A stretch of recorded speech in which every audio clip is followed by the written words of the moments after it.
Tony Dunn. Ain't nothing to it but to do it, brother. Let's roll. In a world where Carolina Panthers fans have an insatiable thirst for Panthers news and opinions, only one podcast roars ferociously. It's the C3 Panthers Podcast. Panther fans, we're regrouping after a 27-0 beatdown. That's right. It blanked in the preseason opener by the New York Jets. I think one of the things that was difficult about this was that we had such high hopes, or we were on cloud nine with all the things that have come through with the acquisition of Bryce Young, the new coaching staff, and it was just a sobering moment. But I promise you, folks, I'm not. Don't worry. I'm not going to do what everyone thinks I'm going to do. Flip out, man. I'm not going to do what everybody thinks I'm going to do and flip out, man. I need to know this. Is it just preseason? Does the preseason not matter? Does it matter? On one hand, people say, don't panic. It's just the preseason. On the other hand, if we were doing good, we would be like, oh, that is evidence for how we're going to be great this season. I don't know if it's time to panic, or should we stay calm? Relax, stay calm. Don't panic. I can't tell. And I feel like there's a lot of shame looming over Carolina Panther fans because on one hand, you got people going, oh, don't worry about it. Don't worry about it. On the other hand, you go, that was Michael Jordan. You see how bad he is? How hard is it for me to not? Don't panic. Don't panic. Don't panic. Don't panic. I don't panic. Hey, don't panic. Don't panic. Oh my God. Oh my God, I'm not going to panic because I got my brothers here for the C3 Panthers Podcast. My name is Tony Dunn. It's the longest running Panthers podcast. Cody Lashney, my wheelman's in the house. CK, you're going to tell me if my I don't think my lips match. It looks like it might be getting a little worse than it was earlier. See, I wonder, is it my camera then? Because I changed here. So anyway, my wheelman, Cody Lashney, welcome back to the show. Maybe I'll switch cameras. Tony Dunn, there's nowhere I'd rather be on a Tuesday night than here with y'all, with my boys, talking Panther football, baby. And boy, do we have a lot to talk about tonight. Again, you already mentioned it, man. Don't panic. Don't panic. We should not be panicking, or should we? That's what we're going to be talking about tonight. We're going to be talking about Terrace Marshall Jr.'s mysterious yet unfortunate injury that happened to him again. We're going to talk a little bit about the dynamic between Deuce Staley and Von Bell. That's really fun. There's a growing rivalry between them. Training camp got a little bit heated today. Man, let me tell you, you already know that we're going to do this, Tony, with the best damn Panther fans in all of YouTube, baby. You already know I'm going to love them. It's Panther Pickle, Al the Sailor, Dublin Panther, Hemlock, King Rook, Kristen Ledane, Muscles Marinara Paisan. What's up, brother? Pan Axe, my bro Poppin', Rockhead 81, Roosevelt Mongo, Sideshow, Tim Sellings, and Underground West. And before we get the show kicked off, without going into too much detail, we want to let everybody know, keep our guy C3 Drew, AJ Lindsay in your thoughts and prayers. We love you, brother. He's going through a bit of a health issue right now. He's in the chat. Yeah, he's in the chat. I'm not going to put out all his business, but hey, man, keep our guy Drew in your thoughts and prayers. Going through a little bit of a health issue, man. Hey, C3 strong, Drew. You know we love you, brother. And we're dedicating this one to you tonight, man. The number's 252-228-5098. That's 252-228-5098. Tell us, should we panic? Is this offensive line repairable?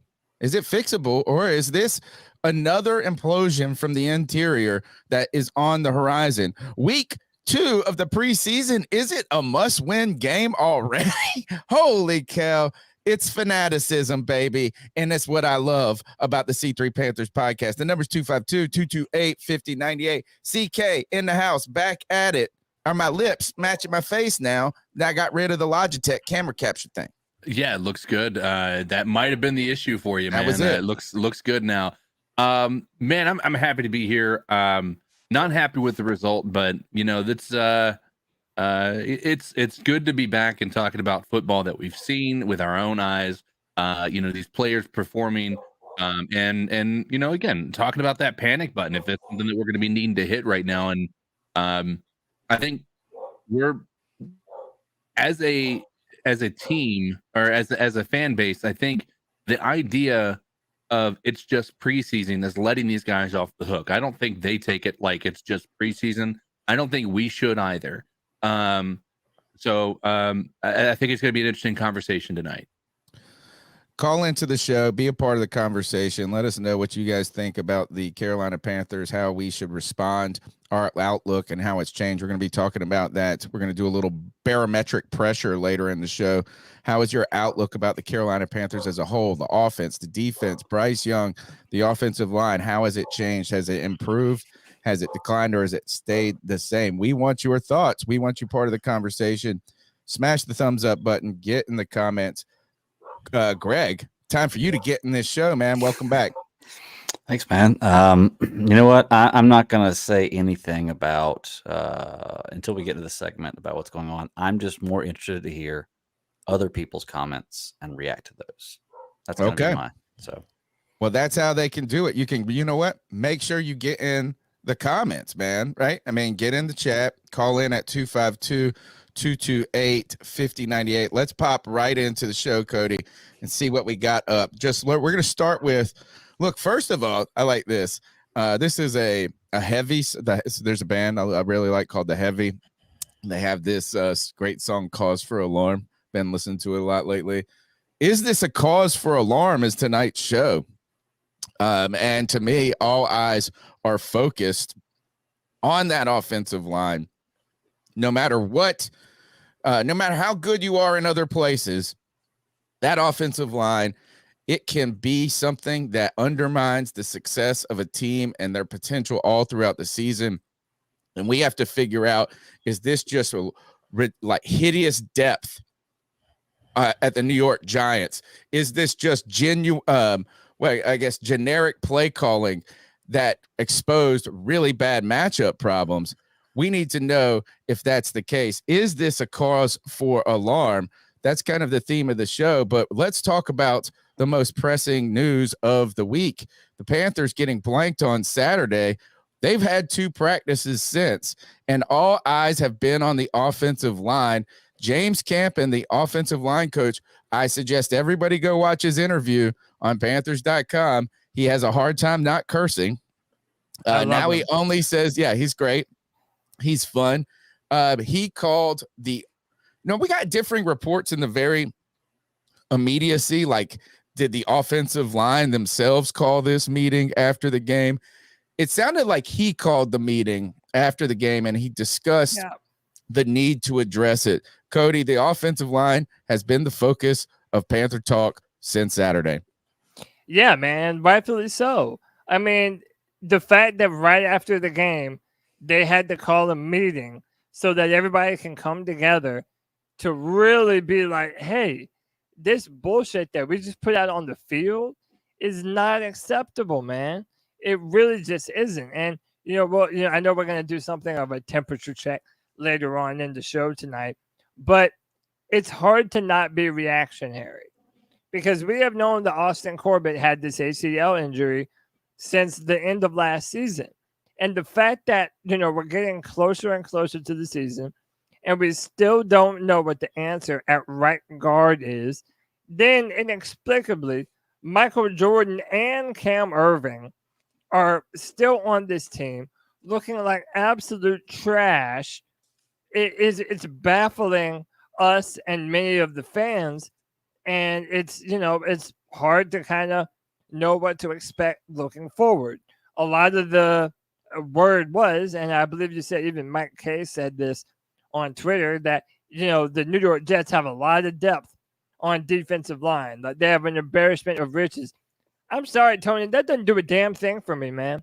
It really doesn't. Second stringers are second stringers, and when our number ones are getting beaten by the number twos for another team, and this has been a point of excitement for Panther fans. We thought this was finally going to be a year where we didn't have to worry about our offensive line and whether or not it would hold up or not. You guys thought that. Told you guys not to. Told y'all not to just because everybody was just based on how it was last year and just assumed that it was the natural trajectory, dealing with 2 injuries. How about this? Here's the good news: is Brady Christensen's been healthy through this, and he's been arguably the best lineman out there on the field so far. Not named Bradley Bozeman. Yeah, right, exactly. And I mean, those are the 2 that you would make the argument for at this moment. But imagine if he was still suffering, like if his ankle injury hadn't recovered. What if he starts having some problems? Cody, I'm with you on this. Is that this is why it's hard to Just relax, stay calm, don't panic. It's hard not to panic. It's hard. And when I say panic, I don't mean that. It's like you said, be reactionary. Because here's the thing is, how do you fix these problems, right? Like, or is this like a talent thing? And you brought this up is that, look, we've had, people say, they didn't scheme for it. They didn't do this. No, what this is meant to do, what preseason is meant to do, is get out there and put guys in one-on-one situations, difficult situations, and to see who the best of those guys are. Not to scheme to make it easier and to like take it, since we can't block well, we're going to do these things to help these guys out. That's what you do during the season. The problem with they've got an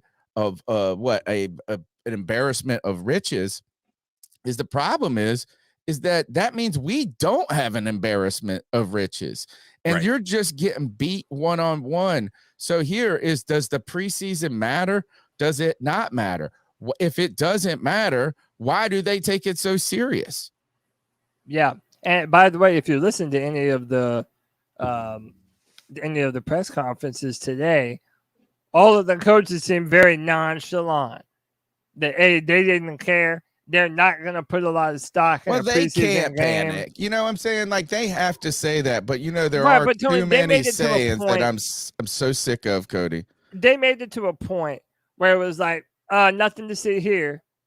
Nothing to see here. And again, maybe that is what they have to do. And what what is he supposed to say? Fucking Michael Jordan is a trash. At the same time, don't piss on my leg and tell me that it's raining either. Right. Well, here's the thing is I don't think anybody's telling you that. I think the fact that they had to have that impromptu meeting in and of itself shows that this coaching staff did not take this lightly. Right. Like, they looked at this and they saw that this was something that we need to nip in the bud right now. Now, here's the thing that I find the most interesting about this. From our starting lineup from the first drive, our worst offensive lineman was Icky. No. Yes. From the starting line from the first drive, our worst player by a large margin. Him and Cade Mays. The blind side. Cade Mays wasn't great, but he was not nearly graded out the way Icky was. Icky was the bottom of the barrel when it came to being graded out. Icky did not look good. He just did not look good. And I'm trying so hard. And, people have known for a long time. We got to talk about this.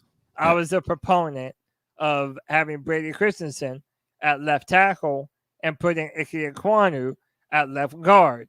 Now, people get real upset and get their panties all up in a bunch every time I mention this, right? Because that's like blasphemy to draft a left tackle in the top 10 and play him at left guard. But what I'll say is this, man. He needs to impress. He needs to turn it on, because in pass protection, not only in preseason football, but during training camp, there's been a number of instances of him being beaten pretty square. So but he's a guy that's going to get better. You know what I'm saying? It is a difficult position. And that is the hardest part about that jump. I put an article out on, I think I put it on the website.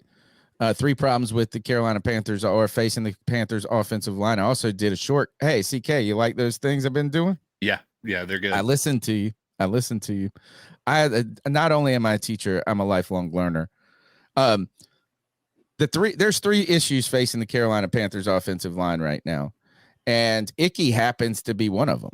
And it's not that he's an issue. He's actually the one I'm least worried about, right? The number 1 issue facing this Carolina Panthers offensive line is that Michael Jordan is a complete bum. And I hate, man, it's so mean to say that about somebody directly, but he is just not good. You're so nicer than me, Tony. And then you are 2, so much Cam nicer Irvin. than me. I've been resolved to the idea that Cam Irvin, his value could be mentor. It could be helping in the swing tackle. He's terrible too. So that's number 1.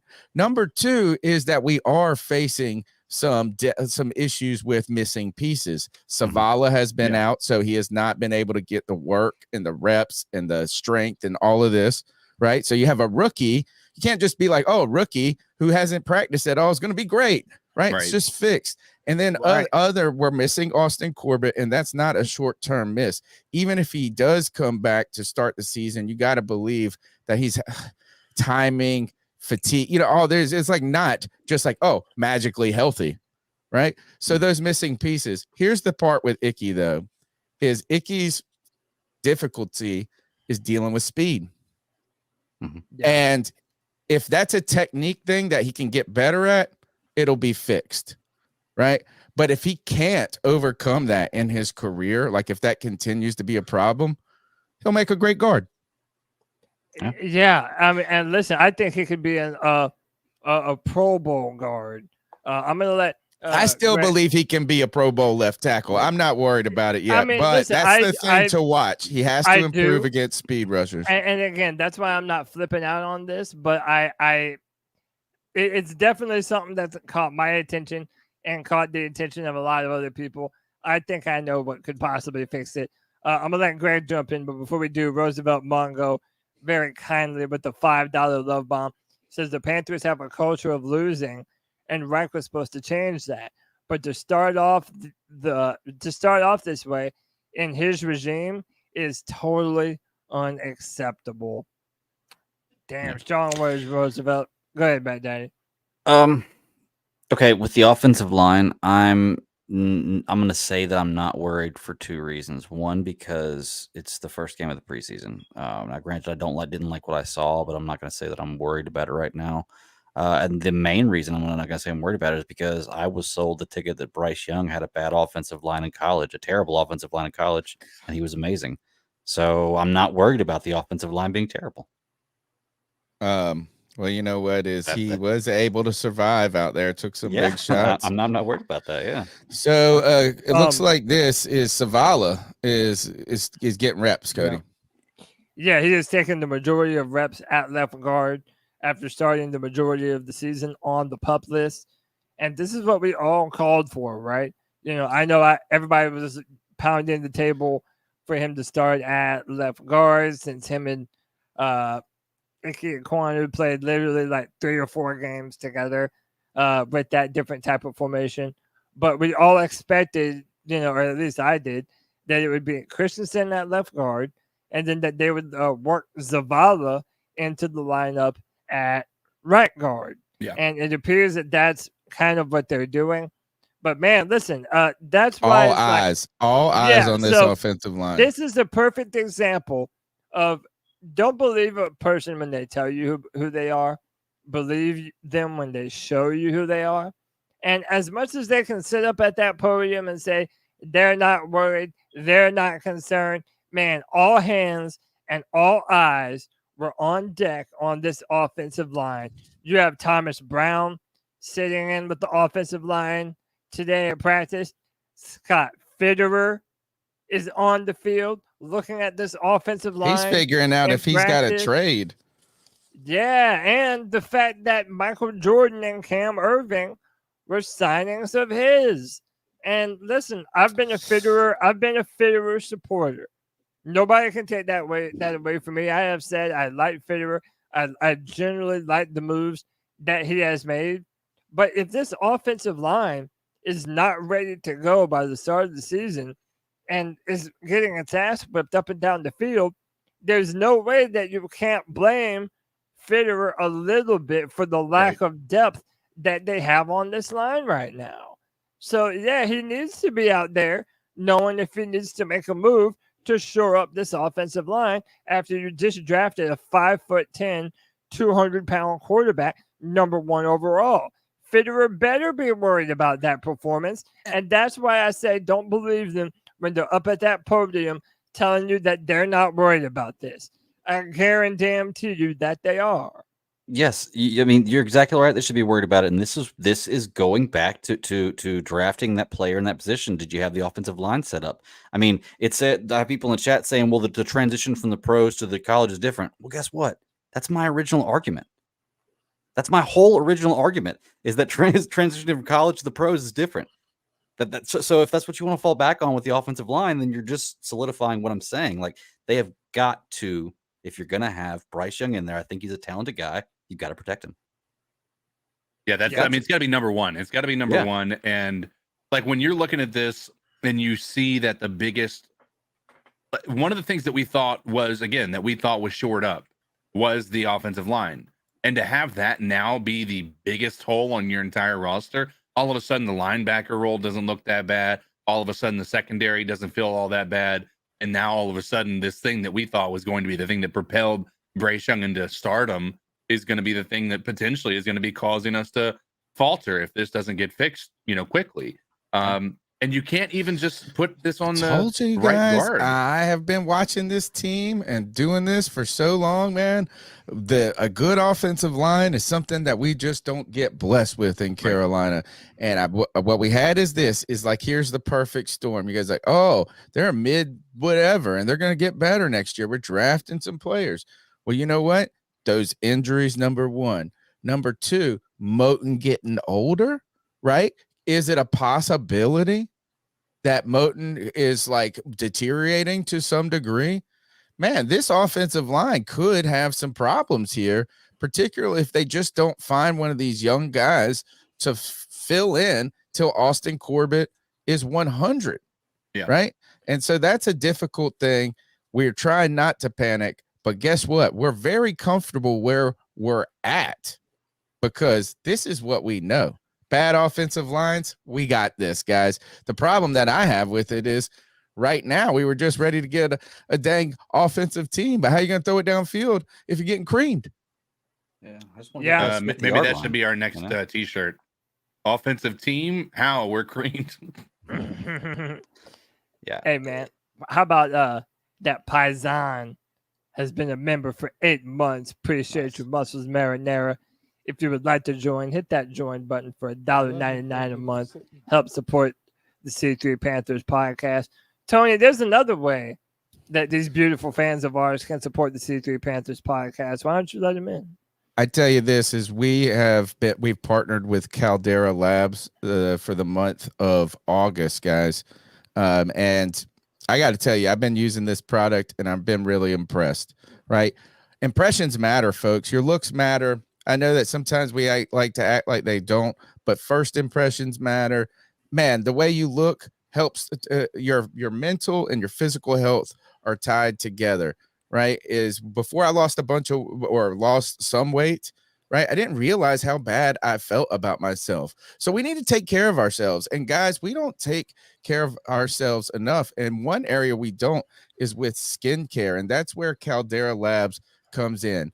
Right? You can go and get these really high-end facial products. Not going to lie, there's a cost to good stuff, right? But I'm going to tell you why that cost is well worth it, right? So you go to Caldera Labs, you can get a twice-a-day regimen that is all natural that's going to make your skin, your facial skin, healthier, happier, moist, smooth. You're going to look younger. You're going to feel better. And I got to tell you this they sent me the package and I've been trying diligently to do the twice a day. Right. And I'm a barbarian when I was, all you got to do is this one pump, boop, one pump. right? And that's the good, right? The good is, the clean slate. The clean slate, it's the facial cleanse. You just wash your face. And I wash my face like a barbarian. I don't even really try to, right? And then they got some like eye cream that's supposed to help underneath here, which is really big for Italian people who stay up till 4:00 in the morning working on CarolinaCatChronicles.com and doing that. And then they have in the morning, you put just some moisturizer on. I've never really done the right steps in my entire life. Somehow I stopped getting a lot of pimples at one point, but here's secret. If I had CK's 4K cam, you zoomed in it looks like I almost have dark pores. Deep pores on my nose, but Same. they're actually like little blackheads, right? And like, you can't really see them, but if you squeeze, like you could get a little bit out. Well, I tell you this is I've never really just spent the time and energy to get rid. They're almost all gone right now, right away. And and that's barbarian face washing, right? One pump, this takes 2 seconds. Caldera Labs, what you need to do is go to calderalab.com/C3. You got to use our link. It's in the show note description. Guys, this really helps us. They also, all these companies, when they advertise with us, they want to see if you trust our word, if you believe in these products. I'm 41, going on 42. I haven't ever taken care of myself into the last couple of years. If I could just stop with this dang drinking, boy. But Caldera Labs might help me stay young, and I still get the pound of beers, maybe. Dude, this product, I tell you this, and again, my last thing, you can go to calderalab.com/C3. If you use that code, you get 20% off. And you're going to need that 20%. I'm going to tell you, you're going to want that 20%. Right? But here's the one thing is you're going to look at this and you go, man, these all natural products, all this, there is a cost to good quality. But I promise you this is these products are going to last for 3 or 4 months. I'm not it's just one pump. It's like the little bit of cream. Boop, boop, boop, boop. Hey, to all my fellas, let me tell you, the ladies love a man that will take care of his skin. That is, trust me, you're doing yourself a favor, man. CalderaLab.com. Use the code C3. We appreciate them. Help support us. Help support our sponsor. Here's actually one segue about that before we move on. We're going to talk about Camp Confidential down the road. Newly acquired safety Von Bell is a big part of the first. Him and Deuce Staley talking, Joe. He said, I need some sunscreen. He cares about his skin. Von Bell cares about his skin and his skin. He said, your skin, you got to take care of it. CalderaLab.com/C3. Helping us look better. Let's keep rocking, Cody. Yes, sir. So today, Austin Corbett was up at the podium, and he was able to give a little bit of update on his ACL and his recovery. So he was talking about basically if he was going to start the season on the PUP list and how he's trying to avoid that. He said that's obviously the goal, right? But really, there's still no true idea on how this might progress. We've continued to add more to my rehab and continue to do more change of direction. Everything's been doing good. No swelling up at all, no setbacks, just continuing to add more. If Corbett is placed on the PUP list, he'll be out for at least the first 4 games of the 2023 campaign.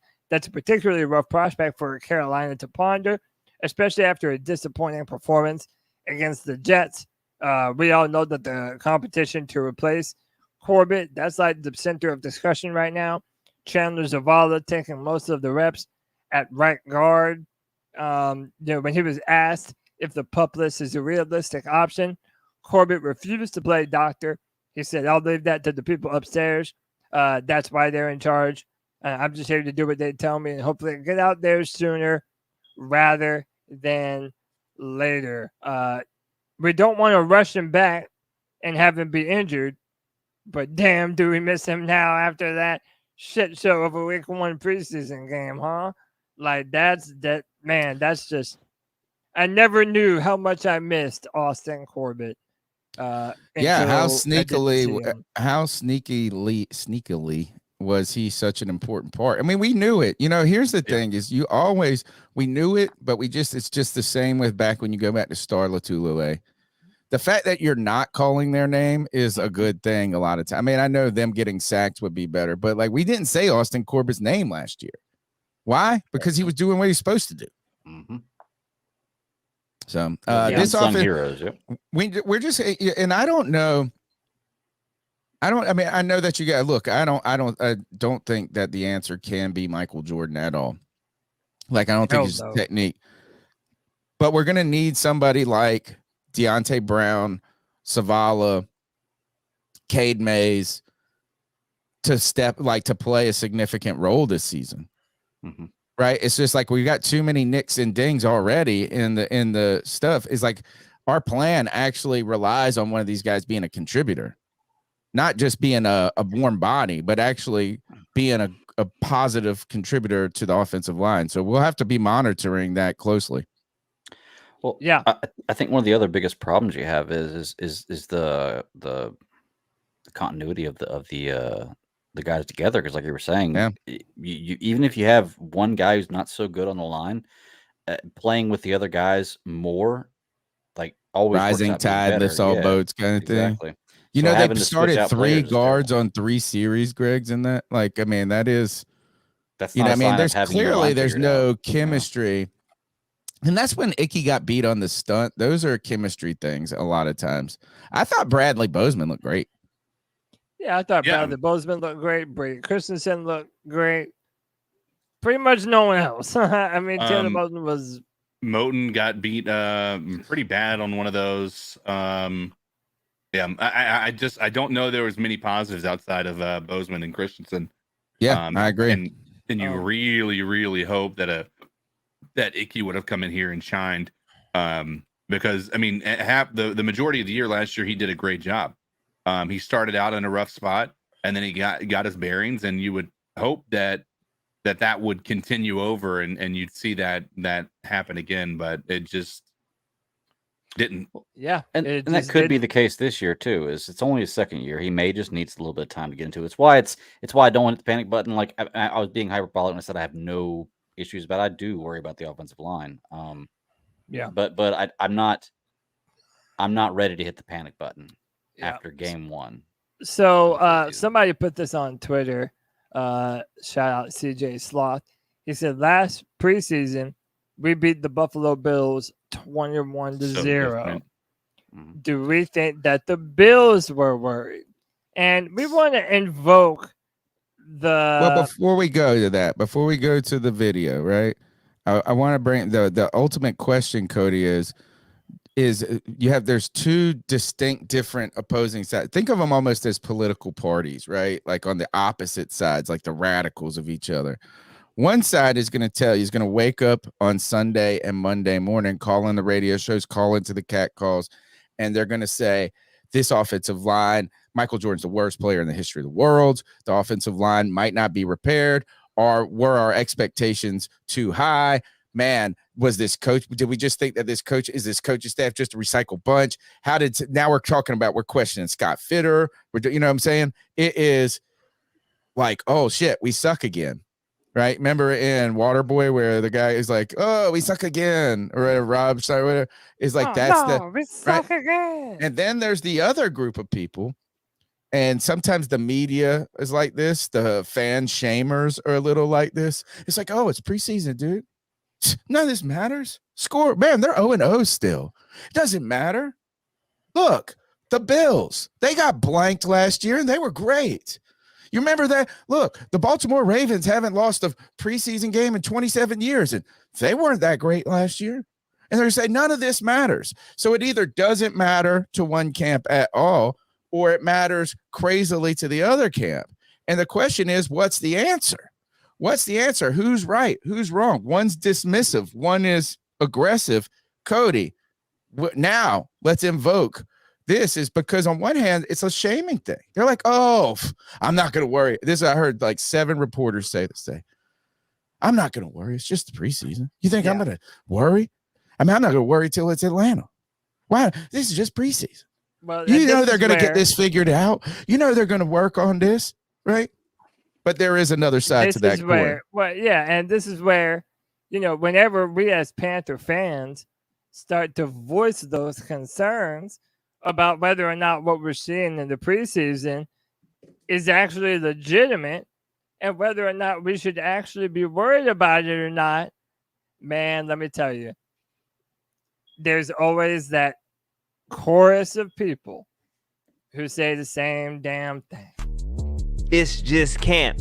It's just camp. It's just early. It's still camp. It's still early. It's just camp. It's still early. It's just camp. It'll be the same folks. It's just week 1. It's just week 2. Wait till after the bye week. It's just week 7. It's just week 8. Oh, they starting to come along in week 10. I knew it. I knew it. They just needed a season together. It was COVID. It's just early. It's still camp. It's just camp. It's still early. It's just camp. It's just camp. Yeah. Just relax. Stay You're gonna calm. hear it. Don't panic. Yeah, and don't panic. But like Shout here's out the thing. Matt Coltrane, man. Yeah, first is he's so good. He's so funny. He's so funny. Like, I mean, the question is there there's a difference between panic. There's a difference between concern. I think I'm in concern mode for a couple of things. We're going to talk about why that is. And in other places, I'm not as concerned, right? Last thing before we move on to that, before we try to figure out if this is just camp, it's just early. We need that drop. It's just camp. Yeah, right. It's just early. Well, we got it kind of. I hear I hear a lot of the same shit already. It's like we're 1-0. We're 1-0. We're 0-0. We're this, right? It's like now we got a catchphrase. We'll talk about that. But we heard this is when I about lost my shit with Frank Wright. And I'm not mad. I like him. Still high on the higher and all of this. Don't worry. But he goes, man, there was such great energy in the practices on Wednesday, Thursday. I mean, you really felt like it. And then it just didn't show game day. I feel like Matt Rule could have said that shit. It's just always, the same thing. It's like, oh, we had 2 weeks of great practices. We really are on the same page, but it just didn't click on the field. And it's like, man, if you say elite, I gotta watch the tape, or man, we just had a great week of practice. It just didn't come through. I want to strike those. I want to mute them from the conversation of coaches. Yep. Hey, by the way, before we go any further, C-Dog 1983 TV. What's up, brother? You know we love you. He said hit the like button. It's free. Long season again. Go ahead, CK. I think you were going to chime in. No, I'm not. Might not have been me. Don't. I'm just of the same mindset. I mean, I think that when you look at the camp that says let's not panic, I think those are going to be the same people that are going to be overselling people's performances that didn't really perform well either, right? And here's the thing, and I'm not saying people, I want to preface this by saying I don't think that Bryce Young showed anything to make me panic about his performance. What I saw was somebody who didn't look too overwhelmed by what he was seeing, but he also didn't perform above average, right? And so when you hear people say that he performed above average, it's not exactly accurate. You can't really use what we saw on Saturday as a measuring stick for what he's going to be able to accomplish. And so those same people who are saying don't panic are also saying, look at this, look at this god of a quarterback that we've gotten. And that's a lot of times confirmation bias. And I think that that's something that we need to temper our expectations on as well, especially if this offensive line is going to look the way that it did on Saturday. The truth lies somewhere in the middle, most likely. It is still early, but these could be problems, right? Yeah. Cody, what are we going to do? Take some cat calls next? Let's see. Where we at? What we got next? But no, how about before we do that, let's let's talk about Terrace Marshall and just Okay. get a real quick reaction. Terrace Marshall Jr. went down in practice yesterday, but he didn't really go down. Like they said that he was carted off the field, but he wasn't on the back of the car. He was he riding rode in the front passenger seat. Yeah, and like so in the it's not front. like it was a knee or something like that. Like some They people said that that he it had to was take a dump. Well, I heard that it was a back injury, but we really don't know. And by the way, they didn't really provide any updates today on Terrace Marshall Jr. Mm-mm. And we have two former LSU players on our team at wide receiver who kind of have the same stigma about them. Terrace Marshall Jr. and DJ Chark. And that Oh, a I lot forgot of people Chark was LSU. Not just those two. Now, from a wide receiver perspective, sure, but also let's talk about our defensive side of things too that have the stigma from LSU of being injured. Oh yeah, as well. Dante Jackson. Yeah, Dante Jackson. Yeah, we've got some people on this team now, man. But I mean, my question to you all and to the chat is: does this worry you? Do you fear that Terrace Marshall Jr. is going to continue to have this thing where he has all the potential, he has all the physical upside, but unfortunately, man, this dude, someone needs to buy this man a lucky rabbit's foot. Let him pet that thing a few times before the game, man. Hopefully it's not too bad. Like I said, we didn't get an update today, but what do y'all feel about this, man? Are you concerned at all, or is this just too far out before the start of the season to actually worry about it too much? If I should know off the top of my head, I think it's Albert King. Hold on, let me see. I wrote about it last night. Albert Breer? No, Albert King is in the he is a old school blues artist, and he had a song that was if born under a bad sign, and it says this: if I didn't have bad luck, I wouldn't have no luck at all. He said, been born down since I could crawl, right? So he's been born under a bad sign. At this point, it's just like, gosh, man, he just can't catch a break. Is like Terrace Marshall Jr. just can't catch a break. And I don't think it's his. I mean, it's none of it to me right now. It's his fault. It's just like nothing has. The chips are just the cards aren't coming his way, dude. He comes out of college dealing with an injury, but was drafted because Joe Brady understood this, whatever. But then, so he comes off of that injury, but somehow he finds himself under, in Matt Rule's doghouse. So that's the first kind of, nothing fell his way. Then Joe Brady's fired, right? And he languishes. Well, when Matt Rule gets fired, and he also dealt with some more injuries in that process. Like he had the foot, and then I think there was some hamstring or something like that at some point. But then when Matt Rule's fired, Steve Wilks comes in and Terrace Marshall Jr. shines. And it's just like, oh man, like maybe it's just like this new, it's just going to be so we just got all excited. I'm sure he was excited too. New regime, fresh start. Then we start camp with all of these hopes. He has a bad first week. You're like, gosh, bad luck. If he didn't have bad luck, he wouldn't have no luck at all. Second week of camp, though, he excels. And you're like, oh, man, now it's going to be this. Then the preseason game, he didn't even know he's on the field. And then the first practice, he got his back hurt. Gosh, poor guy. He's been down since he learned how to crawl. Yeah. CK, what about you, man? You worried about this? I'm willing to wait until we see what the scans show. I mean, if this is something that's going to keep him out into the regular season, yeah, I mean, you have to be worried, right? Well, how about Mango is listed on the depth chart as a starter? Right. Well, I mean, that's another thing. I'm not mad at that, though. That's where I'm saying is like, I don't know how much I'd be worried about this, being that it doesn't seem like they value him as a number one or number two in this offense. I was hoping that he would have a breakout year. And if he, again, the panic, let me rephrase. I wouldn't panic as a fan. I would panic if I were TMJ.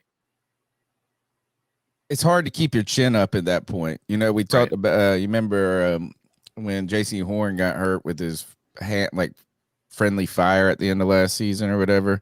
Right. And then the ankle, and he talked about how his dad was important to him, like, because his dad's a former pro, and just how trying to keep his mental straight. right? And knowing that like these are things that suck, right? But like if you let them mentally defeat you, that support system's got to be important. Like it's got to be hard on this young man who is trying so hard to be successful. Again, I kind of running into all of these just like, one, somebody backed into me. Like, you know, you're like running work late for work. Somebody backs into you in the parking lot. And you're like, damn, I didn't even back it. You know, that kind of thing. Poor guy. Not poor guy. Hey. Just relax. Stay calm. Don't panic. It's just camp. It's still early. It's just camp. It's still early. You know what? It is still early. But you know what? It's always a good time for? It's always a good time to listen to Panther Nation. Why don't you say, we take some cat calls and see what these wonderful C3 Panther fans have got to say. If you would like to call in, the number is 252-228-5098. Leave a message and be a part of our show. So what are your thoughts on catcalling? Yeah, it's pretty you shouldn't do that to somebody. And how did that make you feel? Very uncomfortable. So how do you think catcalling makes the person feel? It feels good, like. Who's that cat sitting in the back corner with his face buried in his nose? Who's that kid that can use one?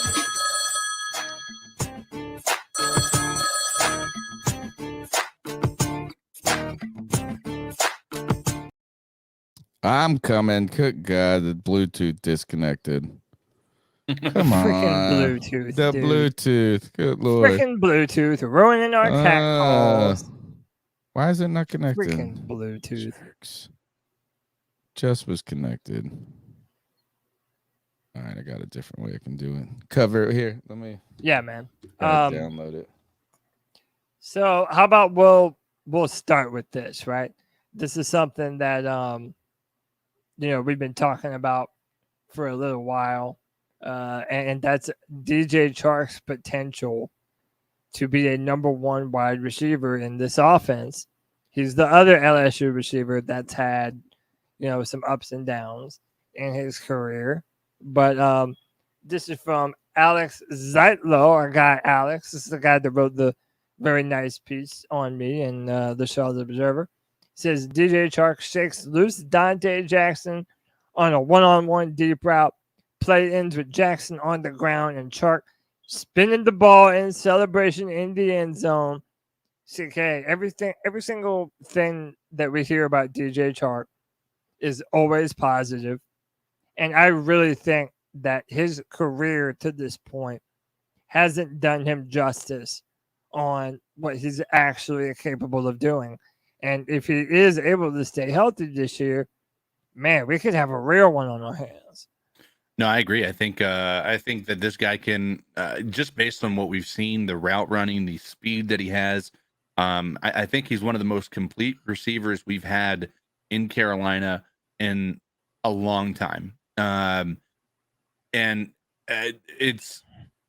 right. I don't think his career has done him justice. I don't think his quarterbacks have done him justice that he's played under. True. And the hope is that playing with a guy like Bryce Young and having an offense tailored around a quarterback being successful by having those outlets and then maybe giving a deep pass to DJ Chark. I think this could turn out to be a match made in heaven. We're gonna see, man. The hope is that he remains healthy, and if he does, I think this dude is going to show the league why he's deserving of a top tier contract. The problem is I don't know if that ends up being Carolina or not, because he only came here on a 1-year deal. Man, I'm excited to see what this year has for him. He was 3 feet away from having a giant catch in the preseason game that would have gone for a touchdown. That was so close to being what we wanted. And we're maybe again 3 feet away from this being a completely different thought process about our offense. Yeah. Tony, you ready to hit them calls? Yep. The number's 252-228-5098.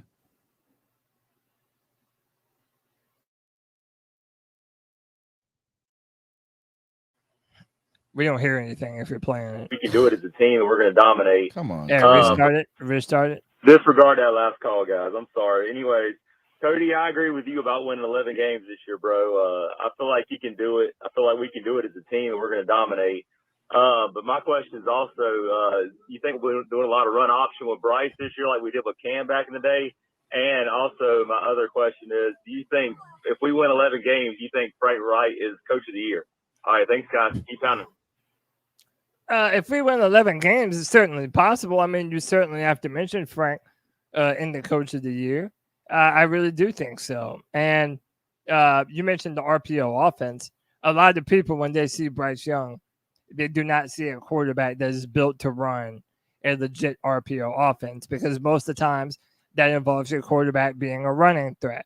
Well, you know, I agree, but I disagree, right? I don't want to put our quarterback in the line of fire that much. However, he does have the athleticism that I do think that there are times when we need to make the defense fear that option. Well, you could do it like an Aaron Rodgers.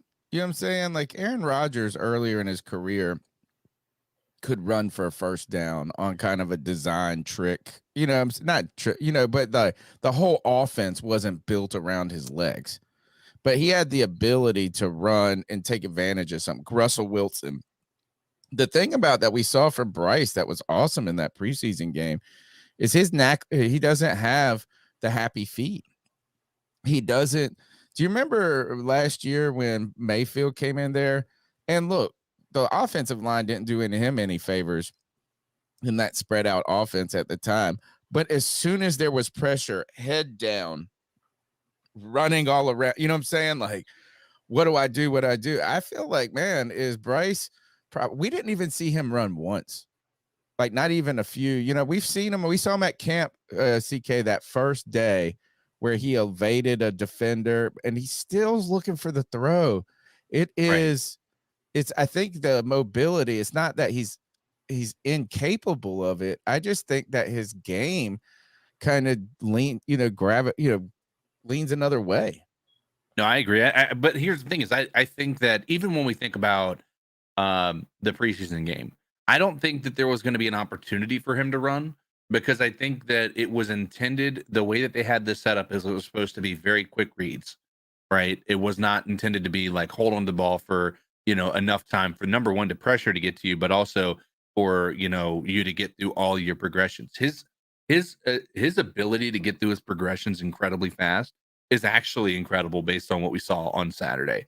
Like, I know that, I'm saying don't overreact by this, but at the same time, like that Thielen pass that he had, that was awesome. his third read. Yeah. And that was like not even that under pressure, under duress. It was under pressure.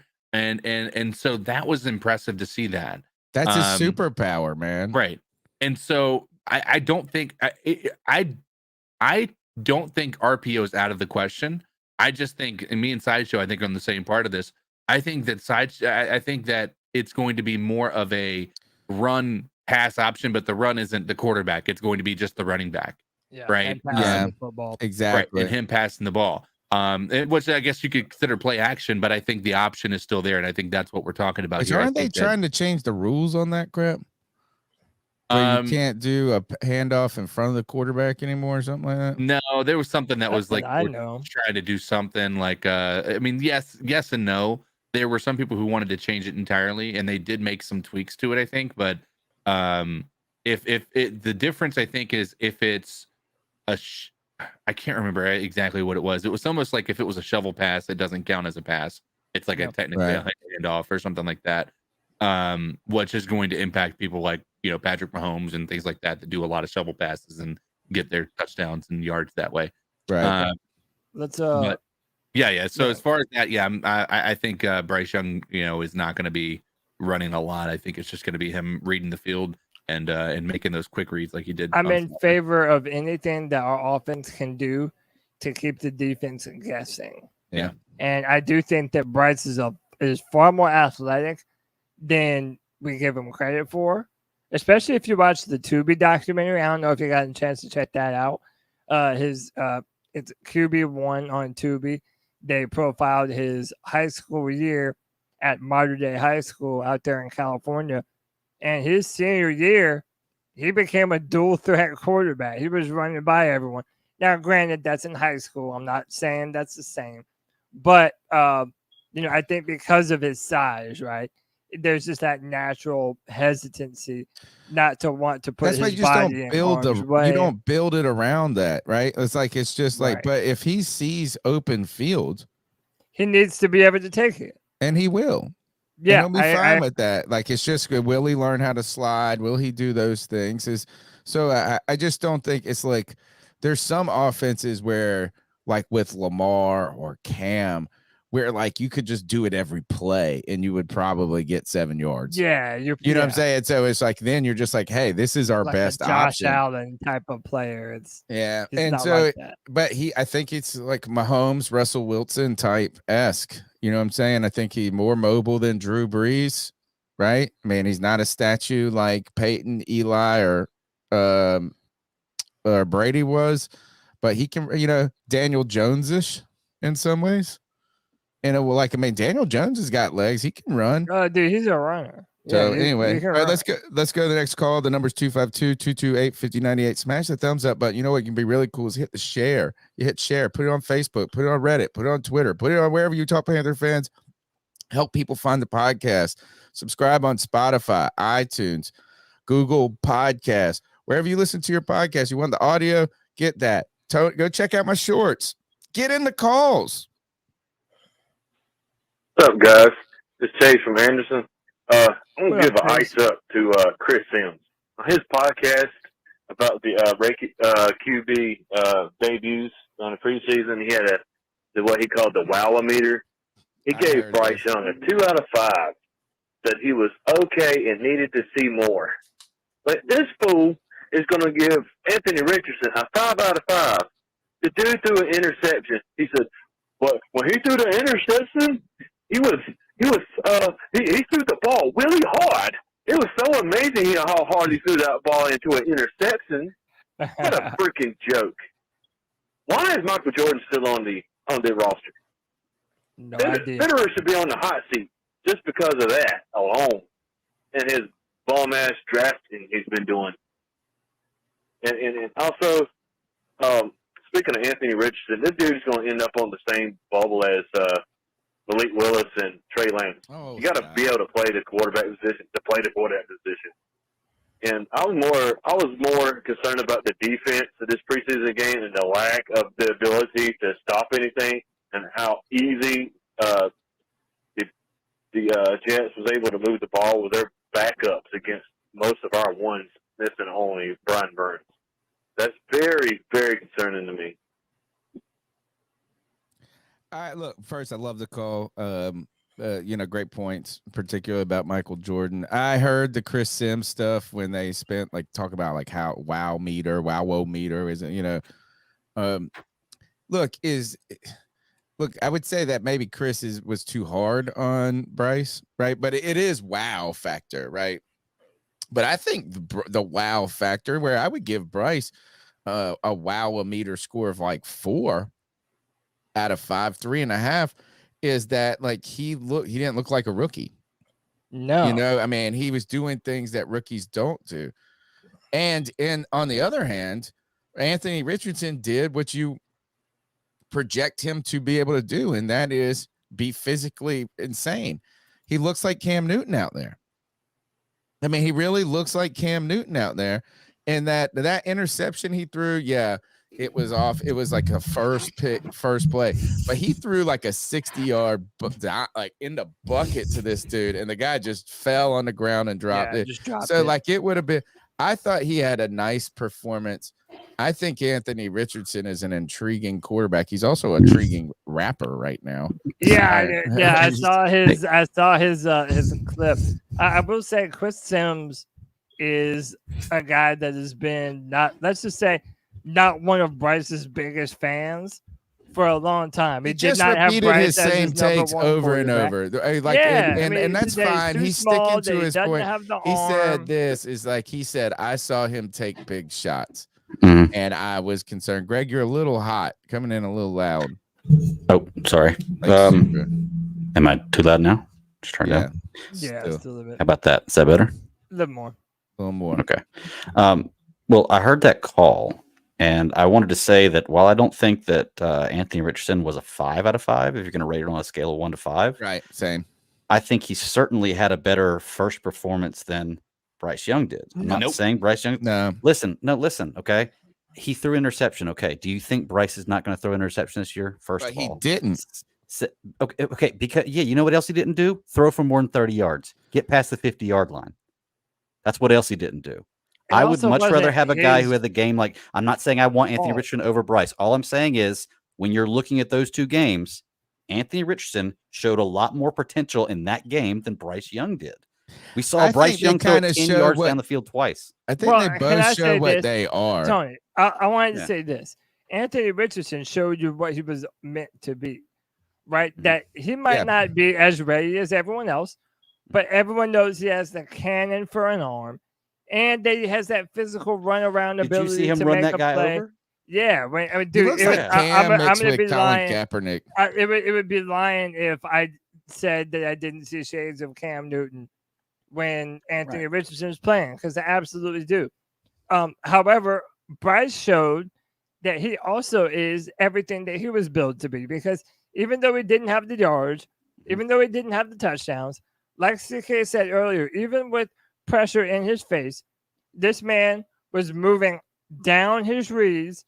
He found Adam Thielen on his third read, knew that he was going to get hit, stood there, put the ball right where it needed to be. There were other times when there were pressure right in his face, and the man never flinches. The man has his eyes upfield, looking at what's happening in front of him, and I have no doubt that if we're able to protect this man, he's going to be able to distribute the ball accordingly. So, hey, I don't even mind if you say that Anthony Richardson had a better performance. I wouldn't even.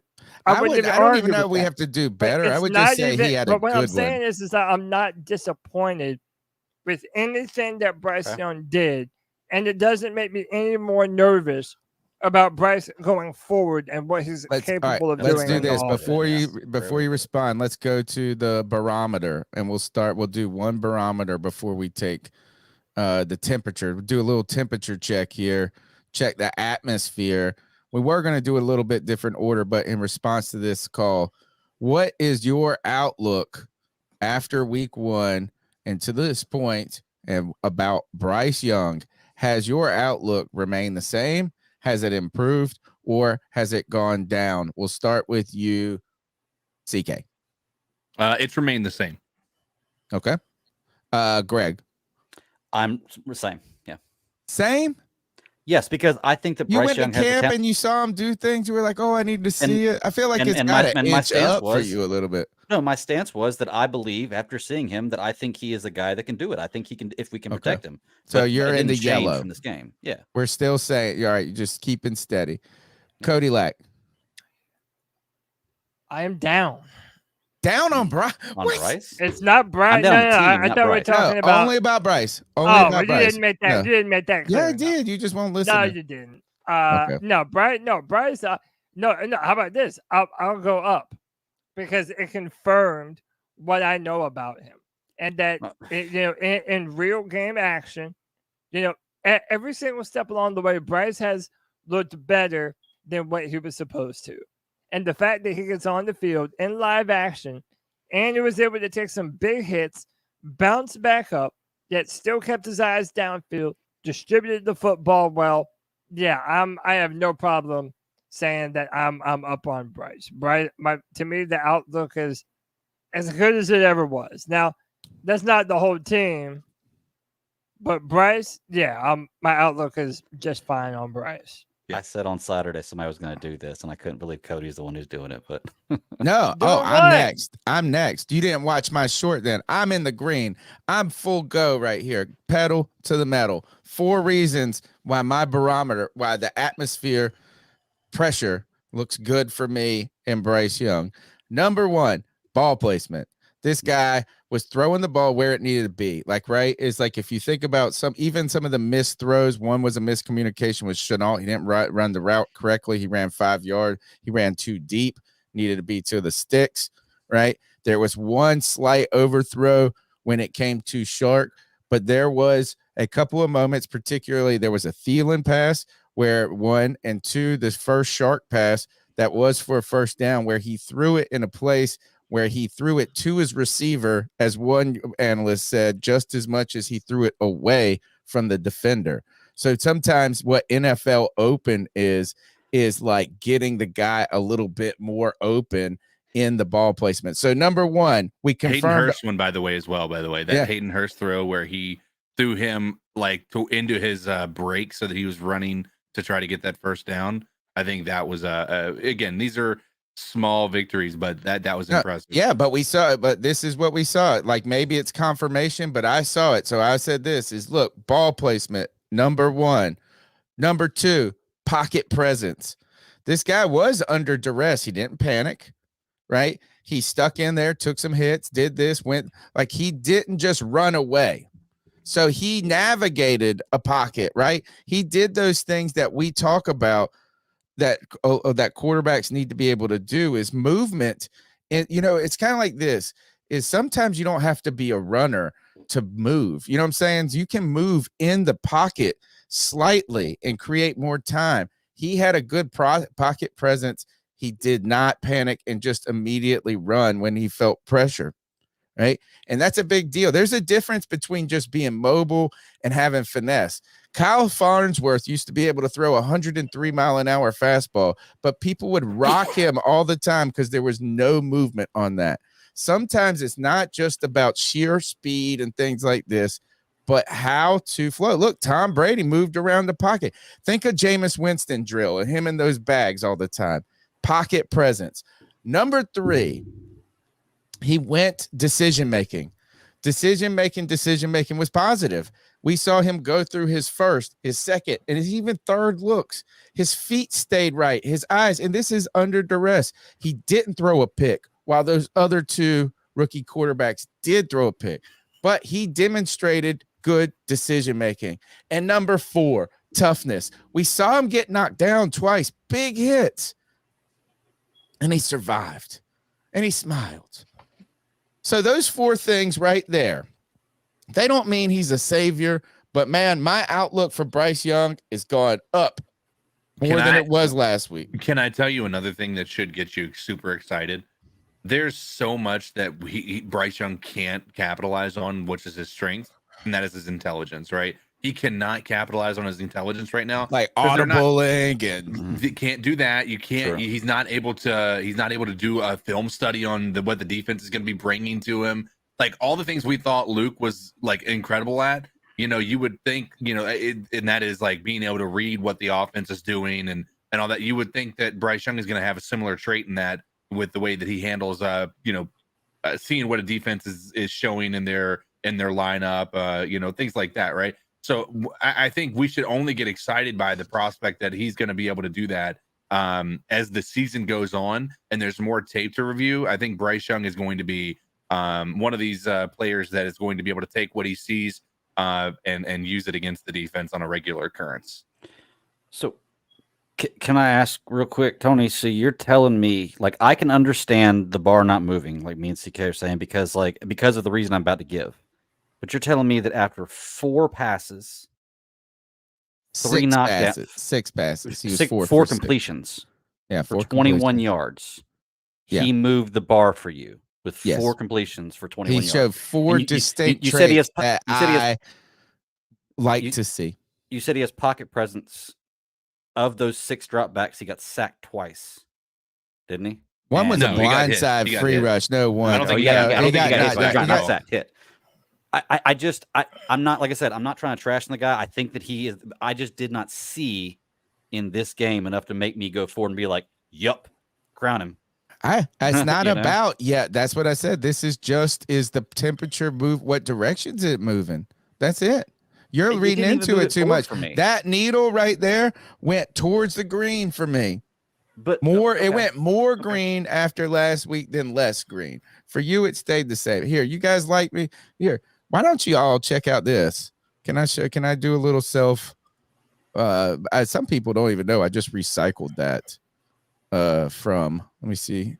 I want to show you guys. This is what I was. You talk about this. This is CK. Did you see this one about Bryce Young? Here, I think so.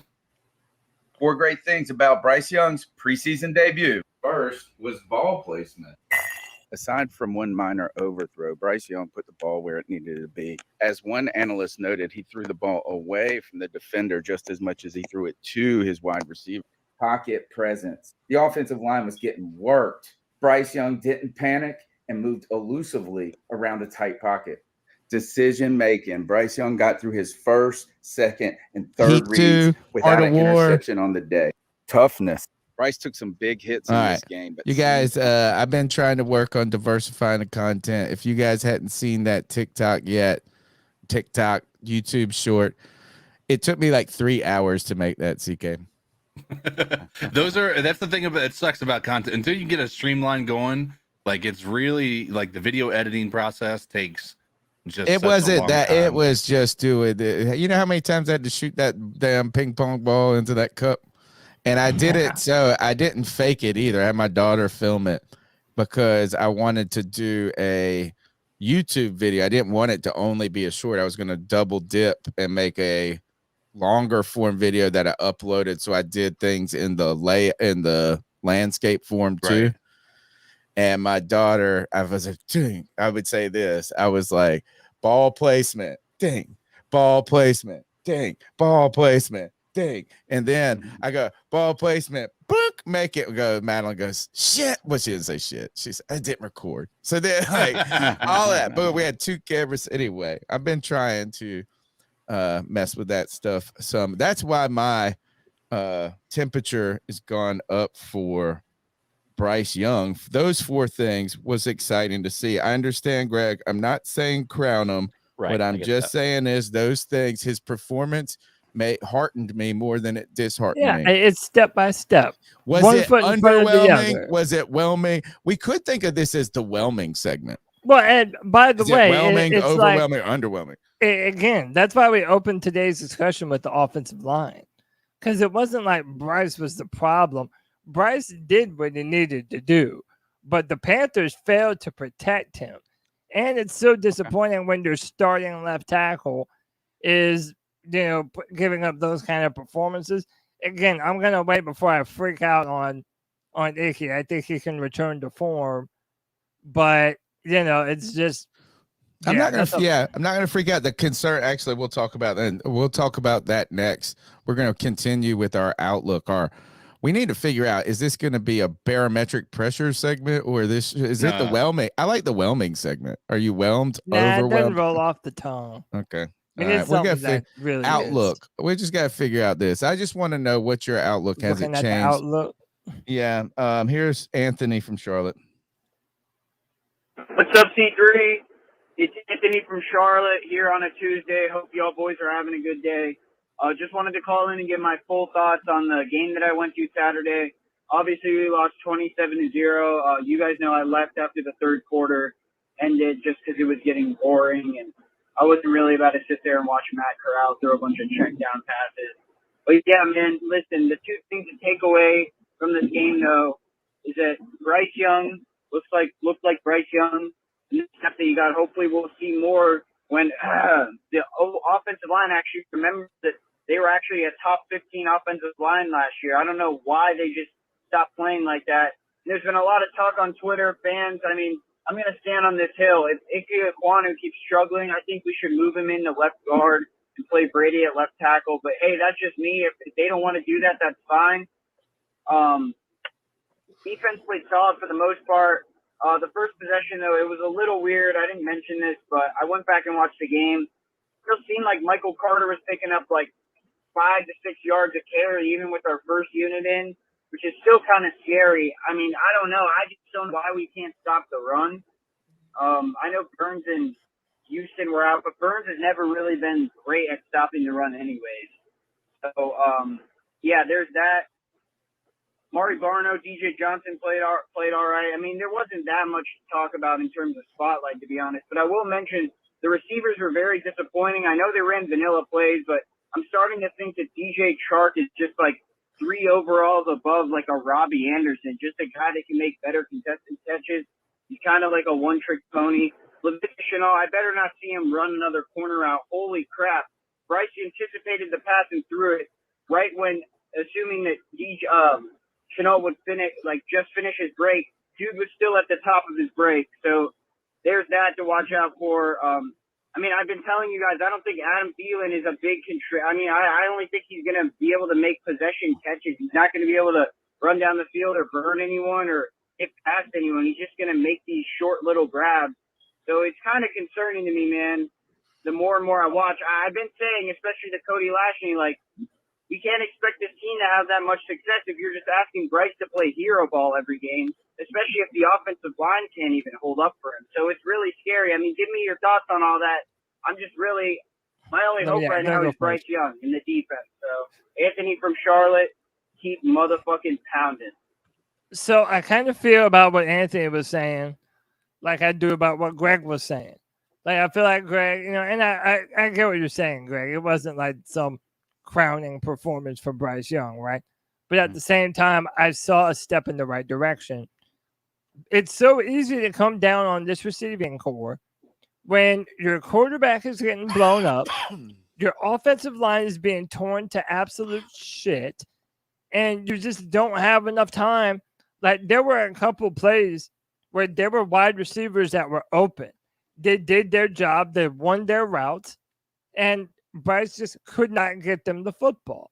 So again, like, I feel like there's only 2 times that happened. Right, but I I mean, feel there's like only there was 2 times, and one was Chenault running the wrong route. It should have been a catch, and the other one was it just didn't work. It was kind of a lower percentage throw, but it was like a cool read. It was like what you want to do instead of just checking it down. He's pushing the ball down the field. I disagree with Anthony on the DJ Chark, man. My hot take for this: DJ Chark about to be a number 1 wide receiver. Chark, I think 10 plus touchdowns. That's my hot take for DJ. And I don't think he is a one-trick pony. I think he's a complete package. And by the way, he mentioned Adam Thielen. Like, Adam Thielen's never going to be the burner. He's going to be the guy that you forget about on the field, but he's going to be open all the time. He made a good catch. And he's going to be that reliable slot corner that the Panthers really need. So, I mean, I'm fine with the receiving core. All of my ire, all of my my anxiety is all directed toward this offensive line. I really do believe that our wide receivers are more than talented enough, and Bryce Young is more than talented enough to make magic in this offense. But it doesn't work if we don't have protection. The scary thing about that is the offensive line was so bad that I hope it didn't distract us from other things that are actual things that we could be critical, right? I think there's other things we could be critical on this team. Anthony brought it up as they struggled against the run in the beginning or a lot. They started to get, I think, in the second quarter, but they were moving the ball on them, and they were really doing a lot of dump passes and handoffs and getting it done. I saw JC Horn miss a tackle. Not that look, again, we nitpick every week. If we nitpick Bryce Young throwing deep and for about 6 inches, we could pick, Frankie Louvu had a great game. He's one of my favorite, but I think he's one of the best players on this team. But he misread. I think he had a blown assignment on one of those dump passes to the in the flat to a running back that went for a first down. So it's like there were other mistakes. It's just, man, the offensive line was just so hideous that it distracted. It's like, man, if you're the ugly person and then somebody super ugly walks in, you're like, thank God I'm the second ugliest person in this room, right? This is how I wonder about that. So, Cody, as we continue into this, let's talk about our outlook. What has changed? This is our way of just revisiting that game without doing an overview of it. But if you look now, we'll start with the team in general. Overall, has your outlook after Sunday changed? Has it stayed straight true? Has it got improved, or has it declined? No, I have to be honest and say that it's declined. And that's just being truthful. I mean, this offensive line, I'm no longer, okay, people have said that I've been too optimistic and that I'm failing to be realistic enough about a brand new coaching staff so many new pieces on the offense, an entirely new quarterback, receiving core. There's so much new. People said that I was being too optimistic in my predictions and what they're capable of doing. Well, I feel like that actually is a little bit true, but it's all about that offensive line. I'm no longer going to have this, chip cheerio mindset that whoever we're going to plug and play next to, or instead of Austin Corbett to start the season, that they're actually going to be able to do that job correctly. I know. Like, I'm not just going to assume that they can do that until someone proves it. Because Panther fans, once again, it's prove it season. We're not giving anyone no flowers that they didn't earn themselves. At least I'm not. And right It now, was I do prove it not season see last season. Yeah, but every season from here on out is prove it season because we haven't done shit. We haven't been to the playoffs since 2017. Another reason why my outlook is a little bit down, just on the team entirely, is because, man, we still gave up 130 yards of rushing yards. Yeah. And it has been our Achilles heel for a long time, even when we had a 4-3 defense, which is supposed to be better against the run. Right. We've had a hard time stopping the run. Now that we're moving to a 3-4, Yeah, it you gotta really wonder just how you're gonna makes do you, it. yeah, it really just it makes you feel like a lot of moving pieces are going to have to be sorted out early in the season, and it might not be pretty unless we're able to figure something out relatively soon. CK, your outlook for the team, how has it changed since before Saturday? Or since Saturday? I'll tell you, my stock on the team went down, right? The strength we thought was a strength turns out was a potential weakness. That's not a great thing to have happen, especially against backup. I know we talked about this ad nauseum. I'm not going to rehash this, but I just didn't see anything that made me feel as though this team was better than it was last year. And that's disappointing. And also, by the way, the people saying the Bills lost us 21-0, that situation is so lopsided. Like, we're talking about our starters against their second teamers, and we still didn't score a point.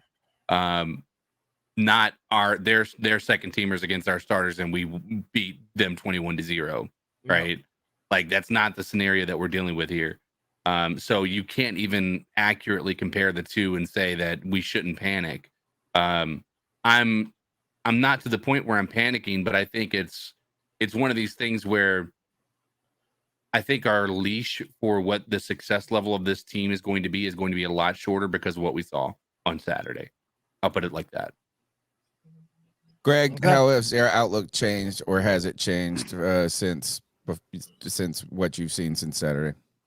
I think the best way to describe it is how you said it earlier, is concern. The same way that I'm not going to move my needle forward based on a couple of little things in one game, the first game of preseason, I'm not going to move the needle backwards either. I saw some things. Looking up the score, 27-0 sucks. I can throw everything on this stat line down about just about every player on this team, defense and offense, and you're going to be like, wow, we suck. But once again, first game, preseason, it's not enough for me to move the needle forward or backward. I need to see more. I need to see this.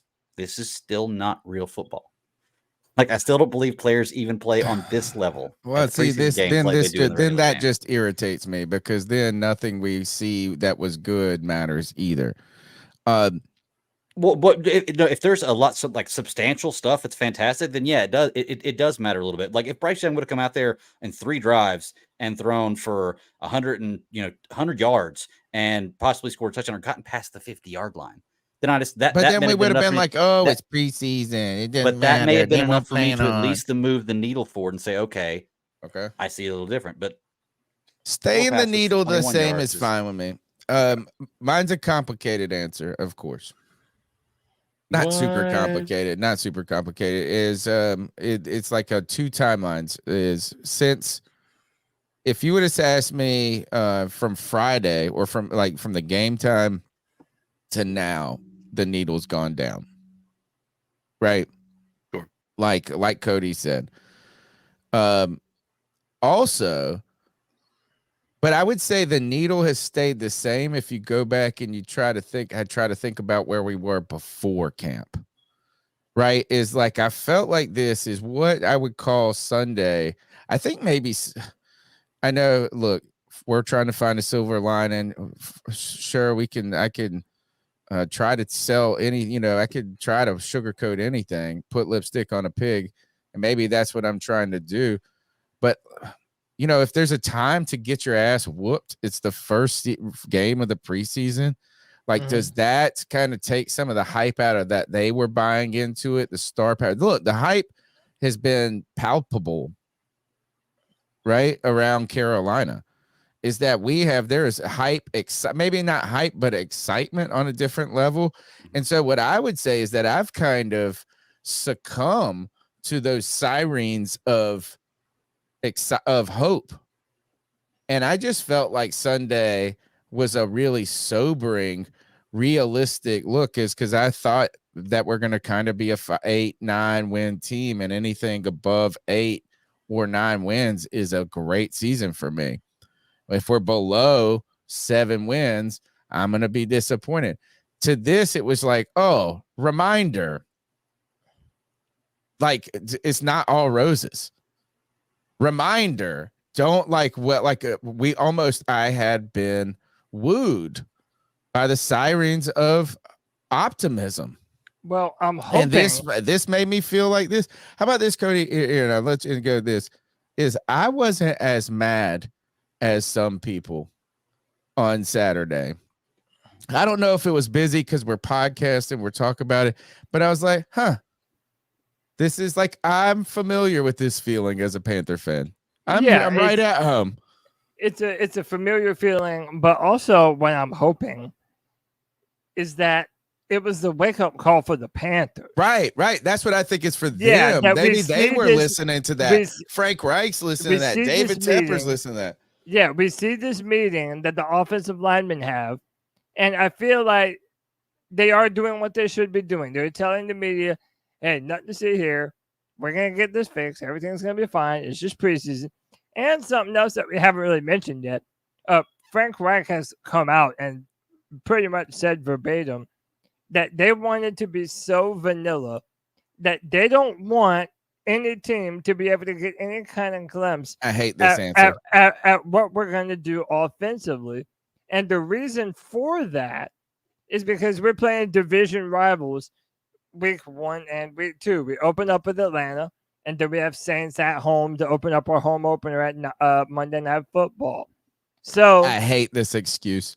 Yeah, me too. I don't love it either. But this is an excuse for that the coaching wasn't a problem. This is me saying that I don't care how they decide to do it, but they know that they need to look better.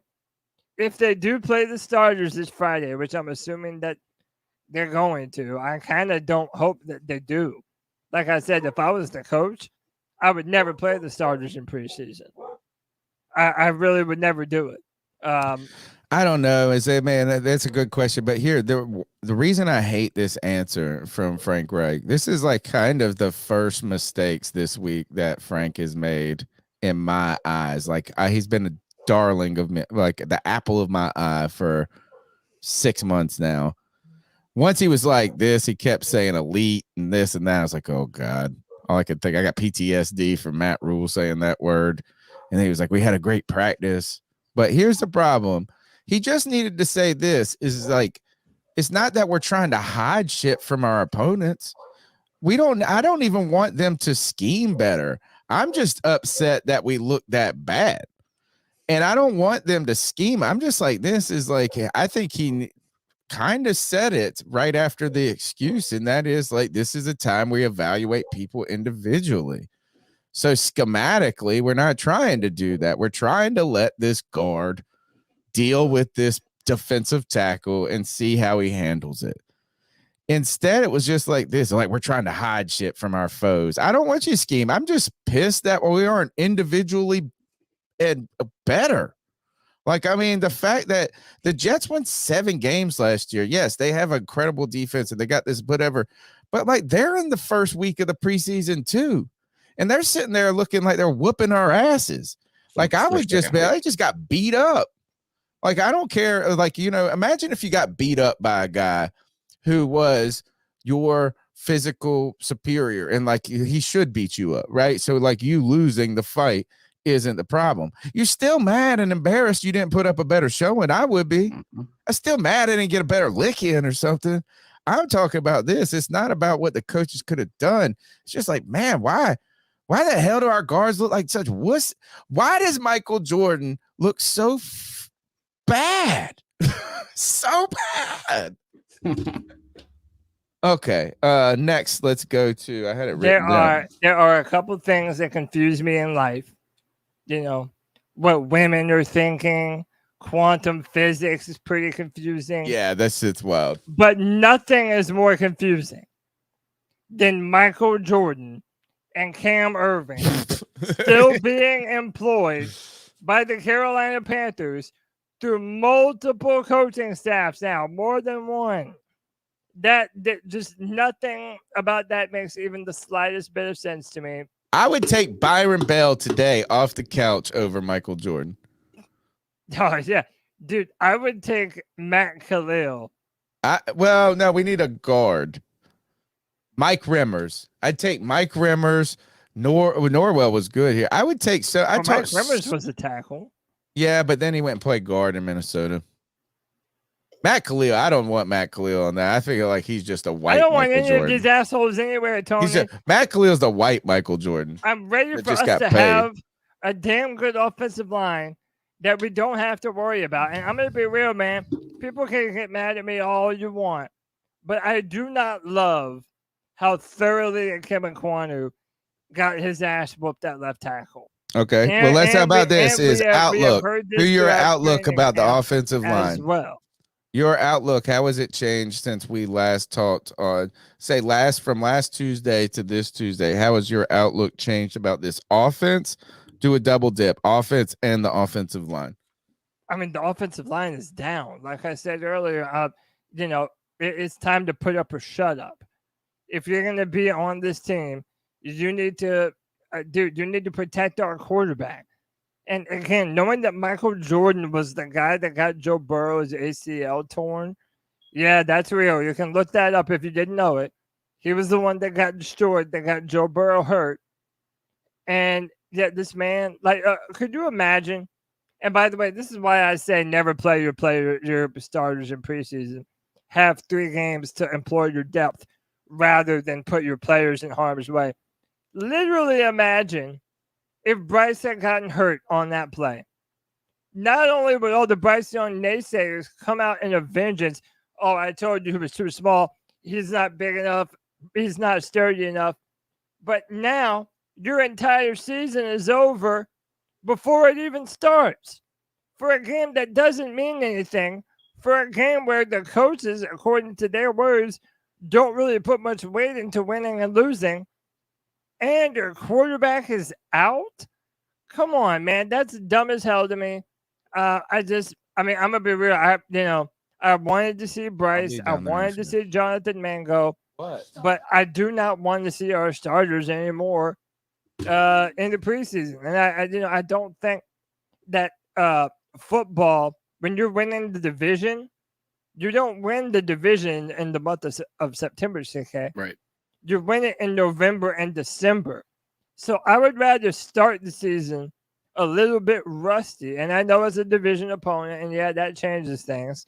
But I would rather start out a little bit rusty and finish strong than cripple your season before it even starts on some bullshit injuries in the preseason. I like how we handled it, CK. I like going out there and playing. I don't like when they just do one series. That one is I like to go out there, see if you can get a little rhythm, see how you can deal with a couple of things. Look, if we're that fragile and you're going to get hurt, that's the whatever is. So CK, your outlook on the offense and the offensive line. I think it's got to take a dip. I mean, I can't say there's no excuse for the performance. I mean, there's certainly the ability to create an excuse for what we saw. But we just didn't see enough. I think what we saw out of Bryce is enough to allow you to be a bit optimistic, but not enough to say that it's a clear indication that he was the right guy, right? You just can't say that yet. I don't think you can say that about any of these guys. Dude. I'm heartened. Like, I'm like this. I'm on Bryce train. I was already on it just by default, but now I'm starting to see things that I'm like, ooh, I see what they were talking about. I see what they were talking about. Yeah, I mean, well, and that's the thing is when you go back and you watch it and you see him, like, you can almost see him just speeding through the game. Like, the game didn't feel like it was too fast. Which it's always for rookies. Right. And so that part, I think, is what, if you want to be somebody who looks at the glass half full, that's something that you can look at and be a bit, heartened by, as Tony would say. But I mean, it's just when you put up a goose egg, you can't. You can put your blinders on, and that's fine. And if you want to be that person, I am fully in support of that because I want to be that person too. But coming from the history that we've had, the giving this team the benefit of the doubt, it's now gone from optimism to you've got to prove it to me, right? Now you've got to you've got to prove to me that this is a real thing. And it's not just we're not going to give you 5 games to figure it out. You've got to show us that you have some progress early and often for us to be able to jump back on this bandwagon. I'm not saying Bryce is a bust. I'm not saying that this offense is going to be garbage. I'm just saying that they lost a little bit of the benefit of the doubt by the performance that we saw on Saturday. True. Yeah. I'm going to, I'll say this is that I think my offense overall may have it maintained. If it did, it may have gone up for a hair, dipped for a second, and then maintained where I believe, if you think of it like an RPM thing, the offensive the dip all centers around just how atrocious the offensive line was. Like, that's just so damn scary. You realize that an offense can't be good if an offensive line is just made up of a bunch of Michael Jordans and Matt Khalils and of whatever else these bums, like if it's made up of bums, it doesn't matter how good your quarterback is. It doesn't matter how fast your wide receivers are. It's just not going to work.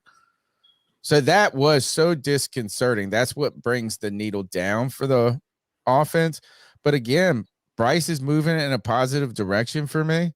I think the receiving group is about as talented as we've seen, and as far as a back as I can remember in so many ways doing this podcast.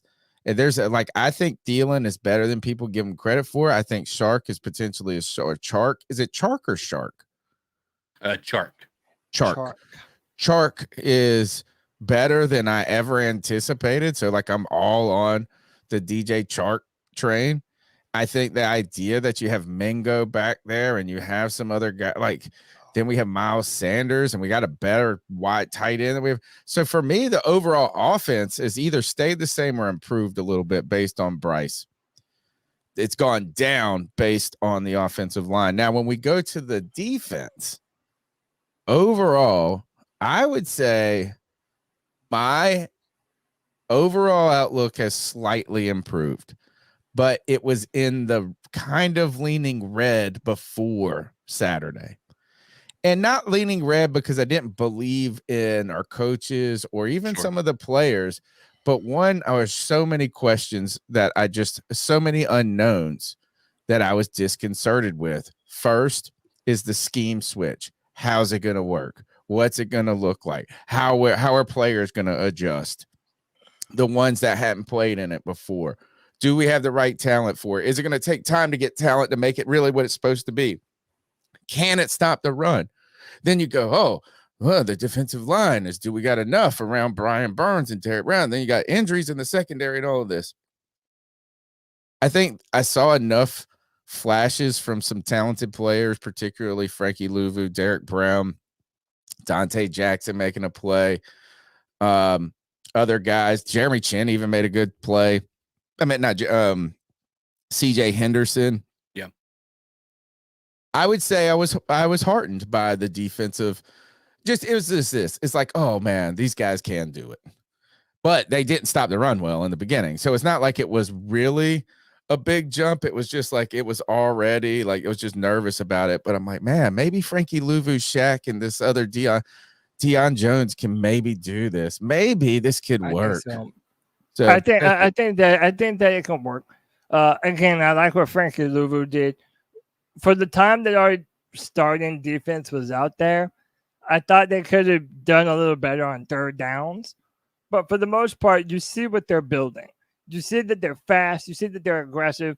And not having Brian Burns out there on the field, I'm sure is another thing that, that's just another big-time player that they're not having to account for. So, again, like Pat Coltrane said, it's just camp. It's still early. Let's all pump the brakes. We have our rights to feel how we feel. This is a work in progress. But this is the time where you do work. And, I'm going to not jump off the cliff and freak out. I'm just going to be like, hey, man, we're building. And I think that the coaches, regardless of what they say on the podium, they know that we have problems on the O-line right now. They gave Chandler Zavala damn near all the starting snaps at right guard. They're looking to see what they have. So take a deep breath. Hey, remember, us over here at C3 Panthers Podcast, we are your therapy session. Man, I feel like we should take Blue Cross Blue Shield at this point. Dude, we really should. Hey, you don't need better help. Just come to the C3 Panthers Podcast. Yeah, you know what? The BetterHelp will never be our sponsor because we'll be BetterHelp. Just come to the C3 Panthers Podcast. We got you. They're taking all of our customers away from us. So, hey, stick it out here with us. And you want to do some more calls, Tony? Don't panic. Don't panic. Don't panic. Don't panic. Don't panic. Don't panic, guys. Yeah, let's go to the next call. Hey, guys. It's the growl that makes them howl. Is that too loud? Joey the Blind Panther. As somebody who went to this preseason game, as somebody who witnessed this 27-0 beatdown, perfect. That's better. I want to take you back to last year's preseason. Our preseason home opener,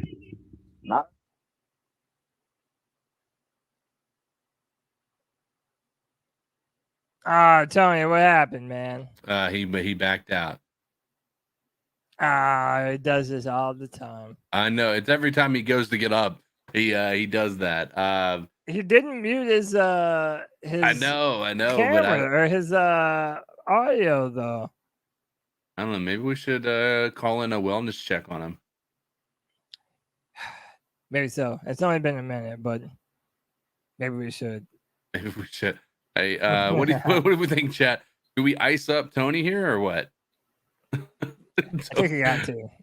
Well, I guess Cody. I always do the mock cat calls, so I'll let you take it away here. You don't know who the fuck it is. Booyaka, booyaka, booyaka. I just want to let you know, you all make me fucking sick.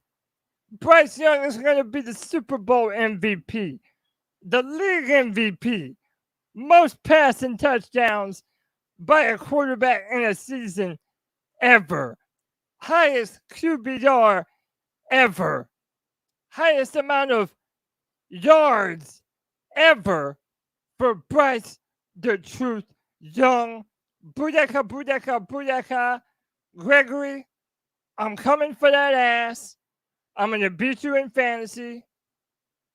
This is G Baby, over and out. I think that's about something like how we go, right? Yeah, I think that's exactly what you would expect. Oh, man. Yeah, that's about how we go. But, yeah. We're going to be putting out some more shirts for people, man. We know that Pickle needs a shirt. We got some more people that need shirts, man. We're going to put them out here soon. But, all Cody needs is a 40 to make that impression more real. Yeah, man, I could use a 40 right about now. I'm not going to lie. Give me some old English. Give me an OE. sip on some drink while I'm doing the show. Nah, man, but yeah, man, I don't know. I'm overall, like I said, I'm trying not to freak out, CK. Yeah. I'm trying not to, let this, taint my vision of the team. I want to see more now.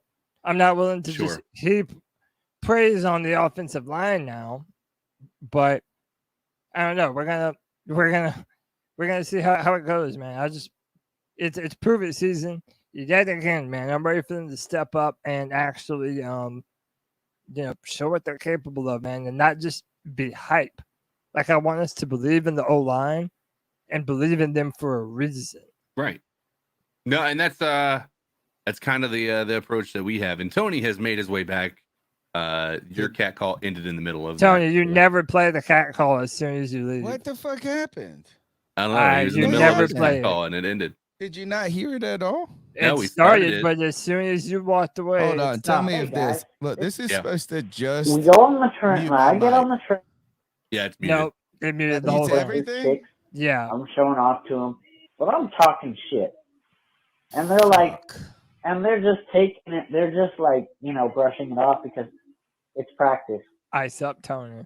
And what do the Bills do? They're in the playoffs. They're, I mean, they How do about real now? good. Nope. No, don't hear it. No, Okay. didn't hear it. Nope.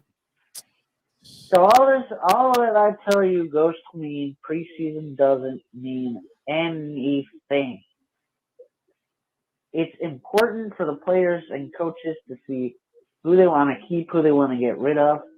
But it's not important. And especially week 1 in preseason.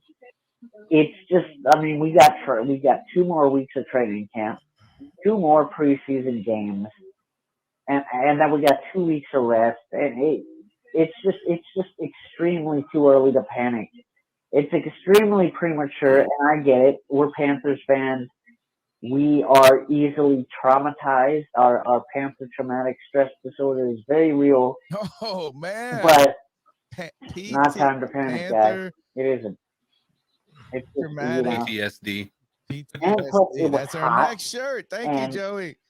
Frank Reich, honestly, is a player coach. Is he going to exert his players and show too much of his hand anyway in preseason when it's 94 fucking degrees outside and feels like 150? No, he's not.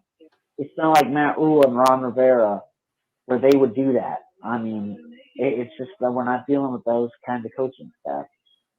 Anyway, guys.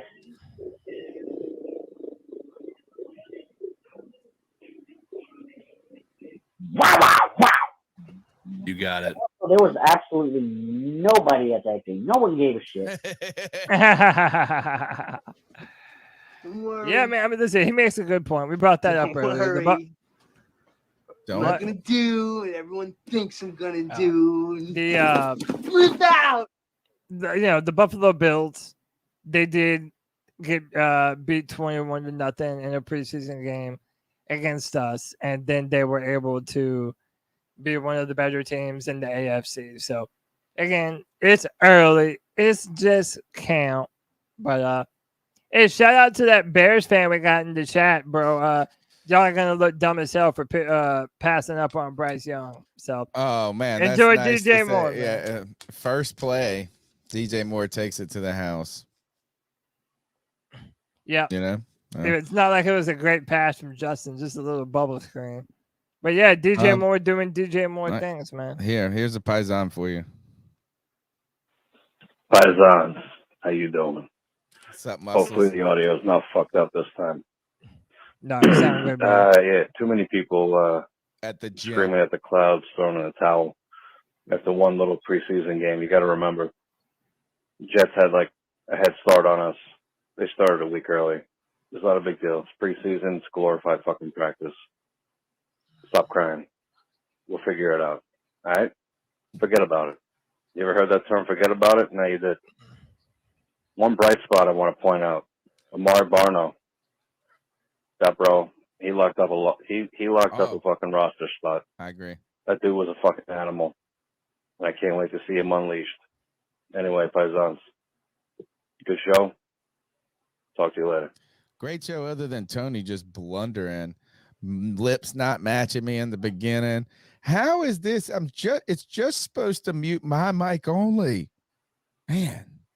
Well, now you know. Yeah, well, now I know. Dude, Baseball Billy said, am I the Yeah, only Tony, one rooting for Rule out in Nebraska? Yeah, Billy. Yes, You're the only one, bro. The literal only one. In fact, I commend you for being brave enough to admit that out loud. And now we're putting you really putting you on blast in the spotlight, bro. Are the sound bites still working? The drops Yeah, still that working? works. Okay. All right, next call. I hope that Cornhuskers lose every game. I hope they, you know what is, I believe there's going to be an existential crisis in academia on the horizon. Right now is that if Matt rules at Nebraska, could be like patient zero of colleges that just implode. Let's go to the next call. I'm back. Welcome back. And then Icky has to be better, bro. That's it. Icky has to be better, and he has to be better, bro. He can't be giving up sacks in the first play of the game. He can't be doing all that. Icky, Cody, C Dizzle, Code Dizzle. Yeah, guys. Yeah, he has to be better as a fucking left tackle. He can't be that bad.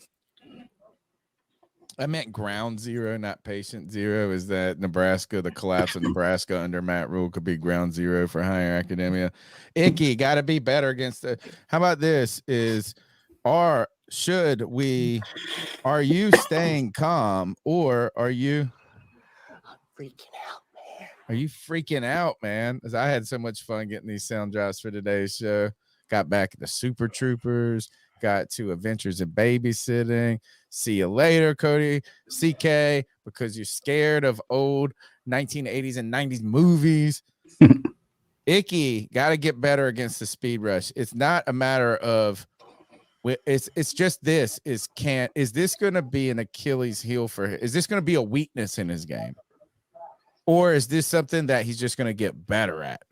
You know, and that's the question that, look, we could talk about it until we're blue in the face, but we're just going to have to see over time how he can. Here, another good matchup this week, Thibodeau, right?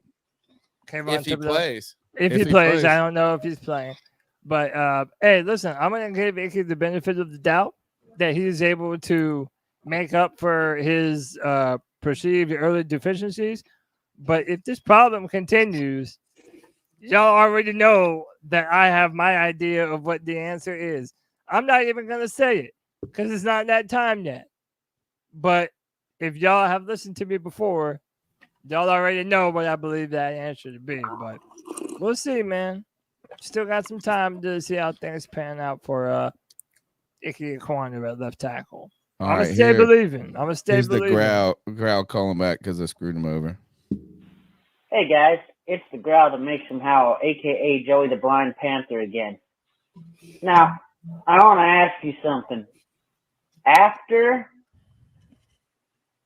this game, do you think the coaches, not you guys, because I think Bryce Young showed what he needed to show, and I know you guys do too, but do you think the coaches are entertaining the idea of Andy Dalton starting week 1?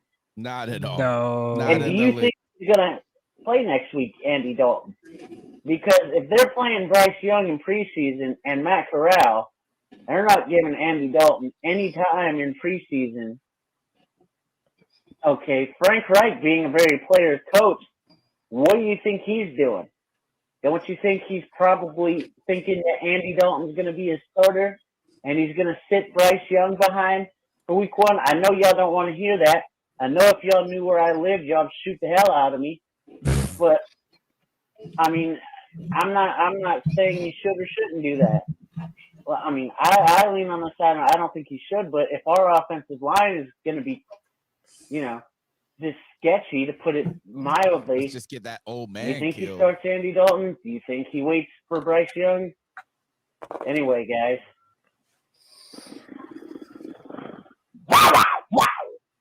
Yeah, not a chance, right? Yeah. I mean, No chance in hell. Andy Dalton has played in this league since what, 2012? Like, how much more of a preseason does this man need? But haven't they already paid Bryce? Yeah. Yeah, I mean, you already paid He's him. saying Like, this. you're not- He's saying, do you protect Bryce if the offensive line is this bad? Just throw Andy Do you, Dalton to the Wolves. Yeah, and just like, hey, man, we saw enough on 4 passes to be like, we're okay for the eternity. My buddy came to today was the convocation. It was like the day, the get back together party for our college. And one of my buddies that I grew up, went to college with, we both work the same place. And rarely we work in the same building, but we're at different floors. We never even, but he was on my floor today. He's like, yo, what's up, Tony? Blah, blah, blah. We always talk. He's from Ohio, and he has been a lifelong Reds fan, Bengals fan. He got so frustrated with the Bengals under Andy Dalton, he actually renounced his fandom. And he got so mad because he was like, dude, he spent his whole life. He's like 2 years older, but he's like 40 years of his life rooting. And he's like, I'm not even going to cheer for these motherfuckers no more. And then they got good. And he tried to hold it. So I was like, are you back? He's like, yeah, I'm back.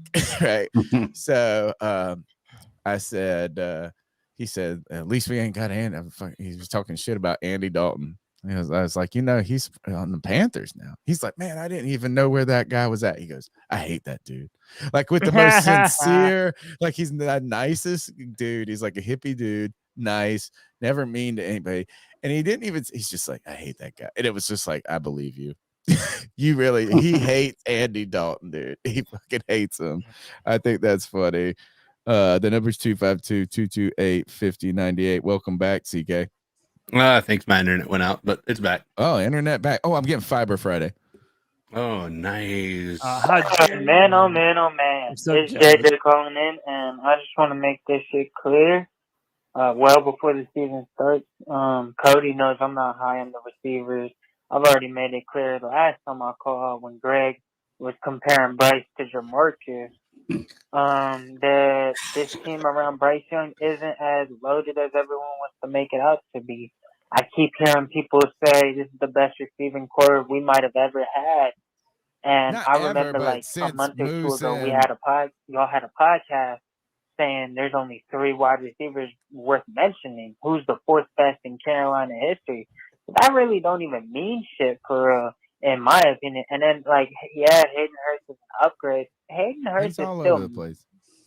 That's Kevin's guy. I'm not going to shit on him because I think he might have a career year. But let's not act like Hayden Hurst is a loaded bag of chips or anything. Like he might be. I don't know. And then, like, now Myers is injured, and this O-line. I said all season, really. How are we going to survive the Christensen and Corbett injuries? And if Icky would have a sophomore slump? And, I have full faith in Icky getting better. But, these are actual issues that we have to account for, especially when Frank Wright has always been slow or had his moments as a coach. And Bryce Young is transitioning to the NFL. Like, he's still a kid. I don't expect him to just know how to win games off the rip and go crazy. He's a rookie. I definitely think, though, we'll be able to, like, look at when we watch the games, we're going to be sitting there saying Bryce Young was out there making chicken salad with chicken shit, as Tony usually says. So we'll be able to paint the picture with our eyes, but, I mean, like, I definitely think those are going to be the issues that killed this team. So, yeah, tell me what y'all feel about that. I know it was one preseason game, but I've honestly been harping at this all off season. So, yeah, keep pounding. Keep pounding. He's another one who's not too high on the receiving core. And hey, look, dude, at this point, I have too high, but that tells us how bad we've been. Well, but I also have no bones to pick. Like, dude, at this point, I'm ready just for us to play. Like, damn, we've had an entire offseason of us saying whether or not it'll be good, whether or not we're actually going to be worth a damn. Some people are optimistic. Some people don't believe that this receiving core can be shit. I'm just ready to play, man. It's all conjecture. I want to see what they can do if we get a little bit of protection, for God's sakes. So we'll see. I did want to add this, right? Every Tuesday night, they have Hard Knocks. And tonight, I haven't watched it yet, obviously. We're doing the show here. I intend on watching it when the show is over, but Joe Person put Hard Knocks was not kind to the Panthers. From Quinnen Williams telling teammates he had 10 sacks in joint practice to Robert Saleh saying, God, I love kicking people's asses near the end of a Jets 27-0 exhibition win. Oh, man. I was listening to some Charlotte radio from Monday, and Mac and Bone are from WFNZ, and they were down at the joint practices, and he said the Panthers were competitive in practice, and then they just laid the egg. So then the Quentin Williams things is interesting. If that was from camp, my buddy Chandler sent me a text during the show. Let me read this real quick. Oops, sorry guys. He sent me this text, and it's got a link to part of the Camp Confidential. In fact, we'll just go to that. We got one more call from JJ, the second half, and then we'll go to the next subject, and then a couple more calls. But during Camp Confidential, Brian Burns is giving tips to pass rushing tips to some Jets defensive players. Quinnen Williams, I think. Was it Quinn? I think I have that clip. You want me to play it? Yeah, let's play it, because then I'm gonna tell you what my friend Chandler texted me about this. All right, give me 1 sec. So I guess this is hard. I'm guessing friendly to Carolina. Yeah, I'm guessing they're not going to be showing Brian Burns destroying their offensive line. Right. I mean, but I think the Saleh, the kick in the ass is, that's warranted. Hey, remember how he's shit out of us on Saturday. So, I think I don't have a problem with that. I want to hear what Quinnen Williams says, though. If he said he got, especially when you have an opportunity to get some tips from one of the league's best. So the tight end, so I was outside the tight end at first, and I moved in, and then I know I'm gonna get tipped. So I get away from the tip, go inside, he commit, I spin back out. You know what I mean? You're not telegraphing that. Nah, I can't tell you. I want him to bite. I want him to think it's an inside move. You be keeping your hips toward the quarterback, so when you get off, you stay like this. Right? It's a little bit of both. So depending on what I want to do, I can either just come straight off him. If I want to beat him early, I know he maybe Todd, I'll tell you I want to fight at 2 I don't want us to get nicked. My man, I think that's just the Jets production. Oh, was it? Yeah. Do y'all have an issue with that? This is other players? Let me tell you what Chandler, my boy Chandler sent me. He sent me that same clip right there. It's a Twitter clip, and he said this man gave tips to the Jets lineman and about got our boy killed. And then on Saturday sometimes you're they being go too out nice. and they just and Greg, that leads to your question. Oh yeah, I just wondered if you guys had a problem with that, because personally I don't.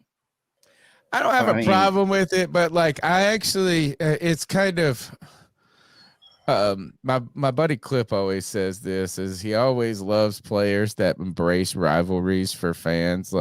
So he's a Commanders fan or a Skins fan, and he wants a player that verbally hates the Cowboys. He just is he doesn't, it's not that he doesn't appreciate the jersey swap. He just wishes they were like him more. Right. And so he's not mad at him, but I would say this is I would say, like you said, Cody, he's being too nice. I would feel different if it was a Falcons. I wanted to be stepping on Quinnen Williams' toe before in that prep. My bad. While I was showing you that move. I mean, I didn't have a problem at first, but yeah, the more I think about it, 11 had a damn good game against our people. It's you're literally helping them to beat the ass of our players who got their ass thoroughly whooped. So it's my argument, my thing with this is Like the Jets don't need more help. Like they've got. How did they get Solomon Thomas? By the way, isn't it Solomon Thomas? Isn't that? Yeah, well, wasn't he's he with bounced the? around. He was the Niners, Wasn't he right? from the Niners? Yeah, but all that he's- stuff dropped against him. He's never been a 40. He's never been like a top tier player. He was drafted very high, but He was drafted the same year as. Christian McCaffrey. Yeah, Christian McCaffrey. Was yeah. there were two defensive ends in that draft, Solomon Thomas, and then there was another one that everybody liked. One went to San Francisco. One went to One Cleveland. Cody used to always talk about these dudes. Solomon Thomas and one other Miles guy. Garrett? Nick, Was it Nick Miles Chubb? Garrett?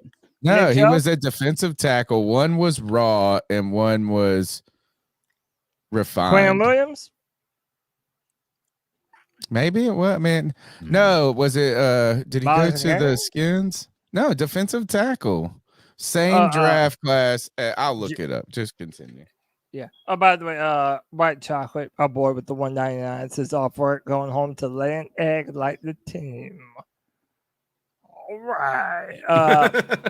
Yeah, I don't even know what that means, and I don't even we care. know Try what not to it read too means, deep but into it's it. like, Yeah. Okay, here. I want to do this. Let's first, before we go on to the next topic. Well, didn't I say I was gonna play? Oh, I was gonna play JJ's second half of his call. I want to push the gear before to the next topic. All right, here. Here's JJ. Matter of fact, it's JJ. Let me double down on this. So let me get two scoops, all right? I'm calling in again because I do want to address the offensive line because, I mean, like, it was ranked, I'm pretty sure, like 15th in most rankings last season. And honestly, like, I kept seeing room for regression, or I guess maybe it was just because as a Panthers fan, we've never had good O-lines for this long. I just wanted them to prove it yet again. And I don't know. I feel like fans were too quick to crime the O-line, especially because they were playing good, like even better in the second half of the season, and then we sustained those injuries. I don't know, man. This O-line, especially when we have zero depth anywhere on this team, honestly. Even the starters, we don't know about if they're going to be good, let alone if we're going to transition to a new scheme and how well they're going to do at that and shit like that. So, yeah, like, I don't know. Tell me how y'all feel, how y'all really think the O-line is going to be, the weapons, how they're really going to get this done. I do think the defense will be good, though. So I appreciate you, C3. Keep pounding. Keep pounding. Keep pounding. A lot of good defensive linemen in that draft. 2017, Myles Garrett went 1, Trubisky 2, Solomon Thomas 3. Then you drop down, you got Hassan Reddick, 13. Derek Barnett, he's been okay with. I mean, it's like Jonathan. Is he still Allen. with Philly? I wonder if it was Jonathan Allen and Solomon. Yeah, but Thomas Jonathan Allen is the defensive tackle for the Washington. So See, I think it was Allen and Thomas that we were all. It was that, and then it was. Let's see. Wasn't TJ Watt in that draft also? Tack McKinley. That was the funniest. Yeah, and he's didn't work out. Buda Baker was in that draft. There's a lot of good. Who did Pittsburgh draft? Steelers. They draft. Yep, TJ Watt. You're right. Good job. No, that was JJ in the chat. Nice. Taylor Moton, Carolina Panthers, second. Who was our first? We went Christian McCaffrey, Taylor Moton. All right. Man, you know what some cool stuff you can get, Greg? You got your cup? I do. Look at this thing. Look at that cool mug right there. C3 Panther Podcast mug. It is nice, isn't it? The logo looks good on it. It's so shiny, it just blings in the camera.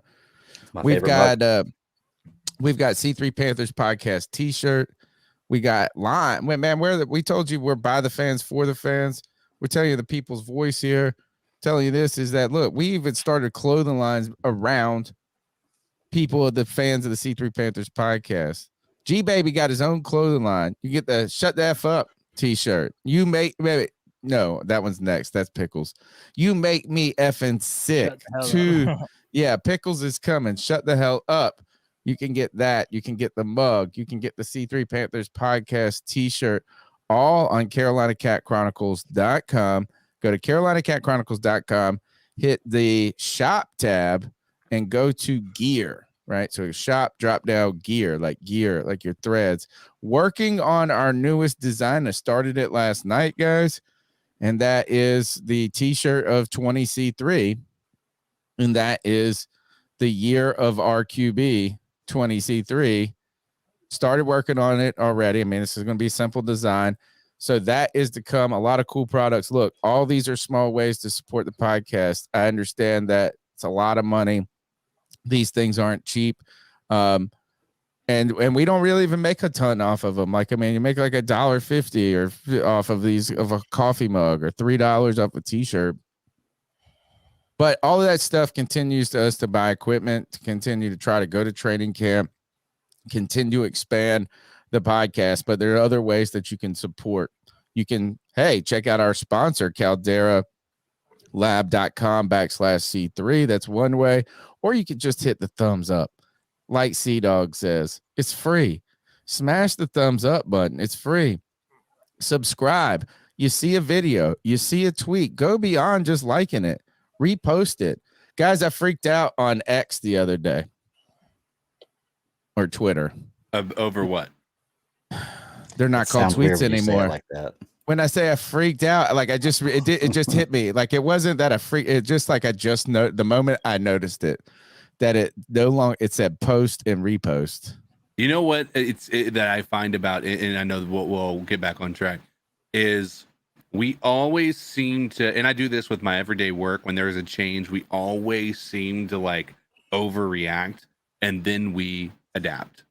Like that's the beauty of humans. Certainly. Mm-hmm. It wasn't more that I was upset about it, CK. It was just that I noticed it. Yeah. Like, and then I was wondering, it was like, has it been like this for a day and a half? And it just wasn't. But the word tweet is gone. Yeah. The word retweet is the only way it exists is in our language, because if you go on to X or Twitter, it says post and repost now. So repost us. You don't say retweet me anymore. You say repost me. What a ruining of such a great brand. I can already see an immediate problem that I didn't see until just now, Tony, and you were saying is it sounds weird whenever you were like, I was so pissed off on X the other day, or I was on X all night long. I was on X all night long. It's going to sound weird looking at saying that to people. Yeah. I pulled up my Twitter feed. I pulled my Twitter feed up at the work meeting we were at today, and then there was a woman in scantily clothed that was in the feed. And I said, I was trying to close it, you know, man. Like, man, my buddy was sitting right beside me. I was like, man, it's Twitter or X. And he goes, of course. You know, it's just like now it's just like porn in your head. Post, repost. Cody, let's go to you guys. Remember, you can support the show just by being a part of it. Your time, your energy, your love, your camaraderie, your conversation is really the best thing you can give. Small thing. I know it's a small thing. It's so hard. People don't do it a lot. It's just to share.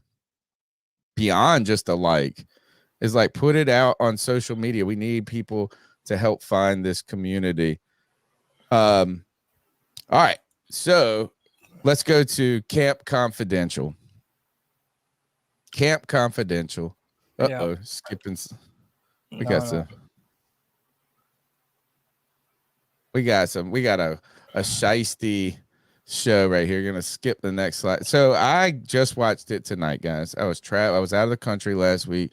Turned out my cell service was not really great, so I was limited to Wi-Fi and just busy, a lot of stuff. So I didn't get to see Camp Confidential. I watched it and I took a couple of notes of some things right here. But the first thing that sticks out to me is or caught me was Frank Reich addressing the team. He's good. He's up there sermonizing. You know what I mean? It's like, it's real. It's natural. It's authentic. It's kind of crazy to see all of these giant people in there like acting like they're taking notes, and he's like, "When am I day?" and stuff like this. But he's trying to inspire this group. He's trying to connect with his players. Here's Frank Reich from Panthers Confidential, episode 1. I checked around with a few guys and I said, okay, we're going to keep it 100, right? Am I saying that right? Am I saying that right? We're going to keep it 100. Is that right, Bryce? Am I good? Yeah, 100 without the R. Oh, okay. Without the R. Keep it Yeah, 100. oh, okay. Keep it Oh, 100. okay. Yeah, and then he was like, well, back to being 100. What I love about this is, yeah, so we didn't do really great on the order, did I? Frank Reich, and then we'll keep it 100. And now it's up there. It's like in the walls. It's like now every time I see an inspirational sign, I'm like, keep it 100. Matt Rule or whatever. We're going to have a segment, keeping it 100. Yeah, we have to. Keeping it 100. On this show. The thing that, and I think it needs to be where we point out a hard truth, like a tough pill to swallow. Yeah, for the Panthers, where we do just that. Like CK when he said Icky was the worst one on the line. Yeah, he's not wrong either. CK, he kept it 100. Hey, why don't you say it, CK? No, it's It's 100. No, we're not going to be doing it like that. We're going to do it like Frank Reich says we should do it, and that is we're going to keep it 100. And 100. Did you get that right? Yeah. So let's just keep it real. I'm you all got down it for right. that. You got it right. You got it right. The thing I love it, and I thought I had the clip, and I didn't load it up. The back end of that quote, he goes, so I started thinking about a list of 100 things that were important to me. Like he was going to create a list. And then he said, number 1, blah, blah. And I was like, oh shit. If he goes through 100 life lessons in this meeting, number 98, number 67. And I always joke with my students when we talk about the Protestant Reformation, we talk about Martin Luther and the 95 Theses, which are basically 95 simple statements of criticism, maybe one sentence or even 2 at the most. And I go, and he wrote this, and there's 95 criticisms, and they fall into these 3 categories. And we go and I say, all right, and we're going to figure out how each one of these. And I go, all right, number 1, boom. Number 2, and then you see him so go, oh shit, is he really going to go through all? And then that's the joke ends there. But I wonder how many Frank Reich got through. That's what we need to know, is how many 100 principles. It was principles. It was like life lessons. Like remember, integrity. it's 100. 100. 100. No, but Bryce said just no R. 100. No, it's no. 100. There's no did. No, it's 100. not did. No, 100. it's not 100. 100. It's 100. 100. HUNID is HUNNID. Well, Bryce don't even know how to spell it. Keep it 100. No, I mean he wasn't. It was in the moment, but right, no, it's 100. Bryce, I thought Bryce did a great job of being on the spot. Explain it to him. And I also agree with Sideshow 100 with the T at the end. That's also doable. 100. Keep it 100. Okay. Yo, man, hey dog, I'm gonna keep it 100. 100. It's either Keep it's it 100 or 100. 100. But the T has to kind of fall off. I'm gonna keep it. Hey, 100. what's the right way to say it, CK? 100. That's what it is, the right way. All right, so some other things is I thought DJ Chark was fun in this. He was joking around. He looks getting like he's comfortable in this camp confidential. But I really want to talk about this mess. Dante Jackson's mask, dude. This thing is bro. I paused this. I slapped it up. Cody, you want me to bring it up? Say it one more time. Oh, he won't pay attention. This, no, I didn't hear this it. right here. Yeah. This is my favorite part of the show. This is like, you know what this made me think of is, and I told you guys, you get me back and you get everything, the full. This is, look, man, this is And I'm gonna tell you something. This pimping that I got in my blood, it came from a family tree. My granddaddy was a pimp. My great-great-great-granddaddy was a pimp. I'm talking about pimping since pimping. It's in your bloodline. It's in my baby. blood. It's in my And you will never bloodline. be that. Why? Because you was born, all the people in your family were assistant pimps. You assistant. This guy right here has been pimping. This thing's awesome, dude. Do you think it messes with your eyesight at all? I mean, I don't know. I mean, it looks like it would, but I imagine that you wouldn't be wearing it if it was that much of a visual impairment, right? Like, Right. surely you don't want to look cool at the cost of knowing what the hell's in front of you, right? I'm willing to bet he can't even see it, to be honest with you. I'm willing to bet it's some kind of thing where he's looking at It's similar to like the decals on the back of a truck or something like that. Well, it's really not for him to be able to see. It's for everybody else to be able to see. Right, but what I'm saying is, it's not gonna. He can't see through. Like, he doesn't see the backwards image. It's not blocking him. Yeah, That's it's what I just mean. like it's something invisible you to see him. on that side, but on this side he doesn't see it. Yeah, it's just the outlook. It's just clear. Yeah, man, I tell you, this is cool looking though. it is. Put that with Brian Burns's Spider-Man face mask, and it'd be a pretty bad. And then give him Joey Bosa's Power Rangers helmet. You got a really badass helmet there. All right. Also, Camp Confidential. I thought this was funny. One guy goes, "Dang, Chin is strong." One of the offensive players. That's what he said. Chin is strong. So I like to see that. Von Bell was a big part of it. Kind of joking around with Deuce Staley. He said, "Why is Von Bell's his name Senior Slime?" Senior Slime. What the fuck is that? Is he like his clothing line too or something? No, I think that's what his they call nickname? it. Yeah, that's Senior Senior Slime? Slime. What if you? So it's just cooler if you say it cool. What It's did not you like think really. about- You just say it. You're saying it in a style. Like, what is it? Doesn't make it a better nickname. Hey, speaking of, here's Slime Senior. Oh, okay, Slime well, Senior. look, there's a great rivalry brewing. It's a friendly rivalry, of course, Between him and Deuce. Yeah, between Von Bell and Deuce Staley. This is Thomas Brown talking about it. A little bit about Deuce Staley and this whole little rivalry thing that he has going on between him and Von Bell. I mean, if you know Deuce, Deuce is Mr. Energy. So I kind of mentioned before, like I'm an open and pressure that I used to always have to be the guy that would kind of have juice and bring it. I have willingly given it over because he's way better than me when it comes to that, among other things. But he does an awesome job of connecting with all players on our team. But they kind of go back and forth every single day, have a little banter between the two of them because Von's a feisty dude as well. So I think it's more about trying to rile our guys up to compete every single day. It's definitely fun to watch. Definitely fun to watch. Tony, what did you make of? Pretty much everybody comes away thinking the same thing, that Deuce Staley is a star. Everybody loves the way. You see, he said I'm mic'd up every day. Yeah, it's like, yeah, he might as well be, right? That man is. I think can't that miss. for Camp Confidential is this is what I wrote. I got one line about Deuce on my notes. Deuce loves football. He loves football like he would rather be at training camp than on vacation. I feel like he was like so excited. He was like ready. The pads came on and he was more excited than anybody. He's like, get rid of them pajamas. Get rid of them pajamas. Just Deuce loves like I don't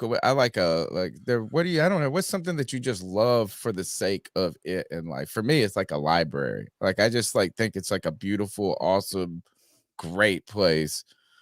Like that's football to Deuce Staley. It's just like what he's like. You're like, you want to go play blackjack at the Bellagio, or you want to go to training camp for the Raiders? Let's go fucking talk shit to those moments. So he just loves football. So that was what I got. I'm excited about the Camp Confidential. I'm nervous about Hard Knocks. Yeah, I'm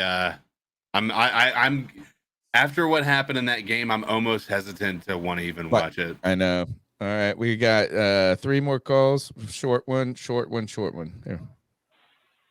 Hey guys, this is Zach. I'm just going to give some quick thoughts. What's up, Eric? first game of the preseason was a disaster, but now I'm curious to see how his team will respond after getting punched in the mouth. Let me know your thoughts.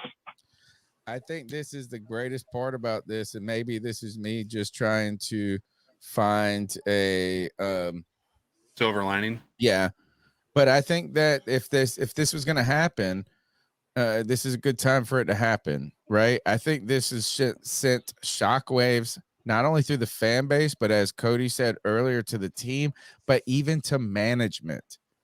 Look at this today, the focus of all of those guys at that offensive line. Scott Fitter, my friend Chandler put on Twitter, giving Zavala the death stare out there. Like, it's on everybody's radar now.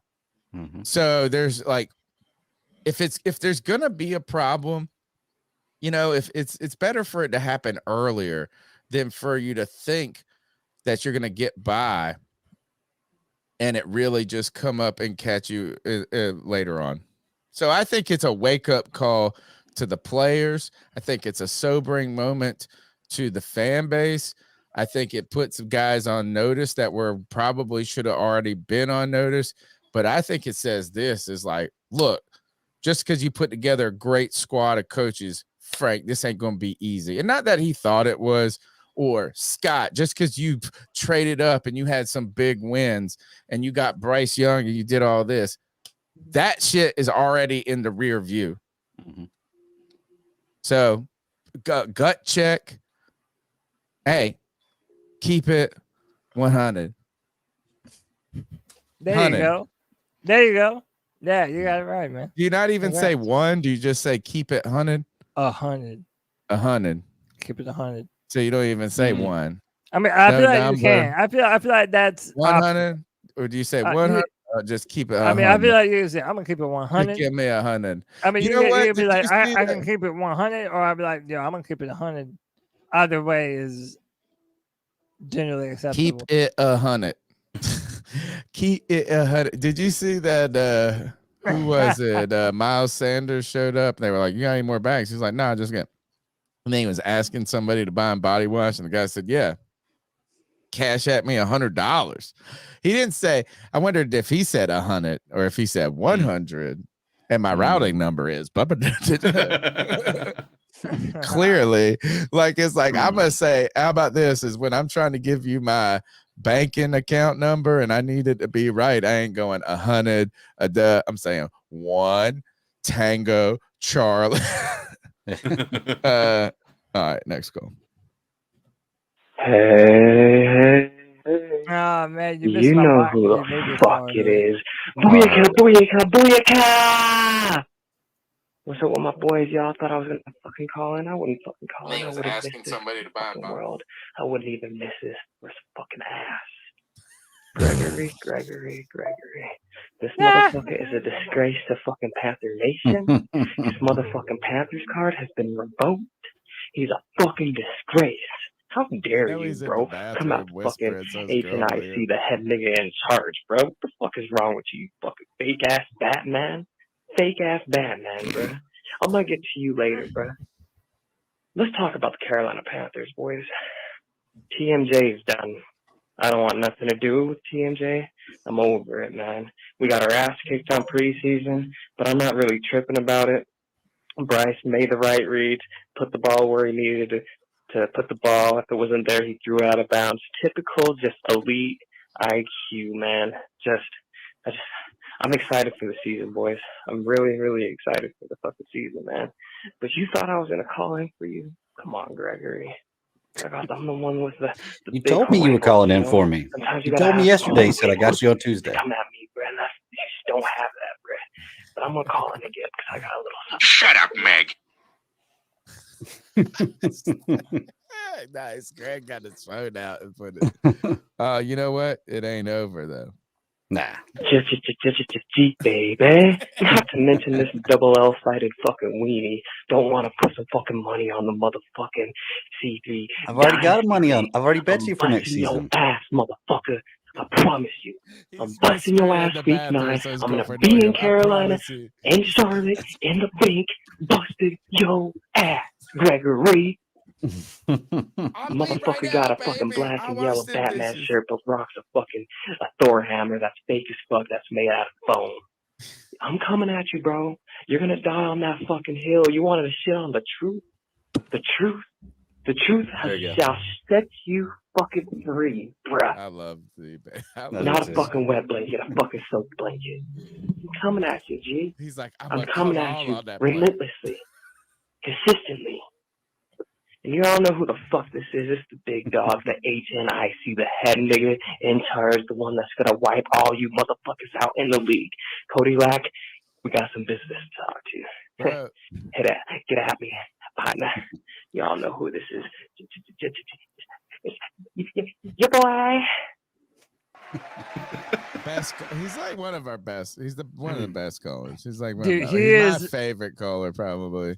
Dude, you said this when you were over here.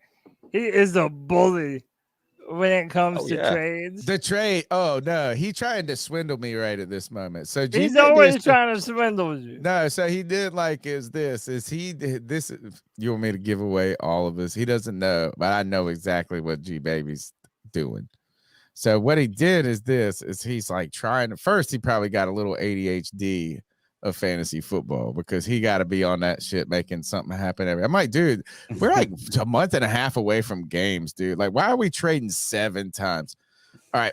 So what he does is he tried in the beginning, and this was smart for a dynasty league, is he got rid of all his draft picks. Like he traded those away.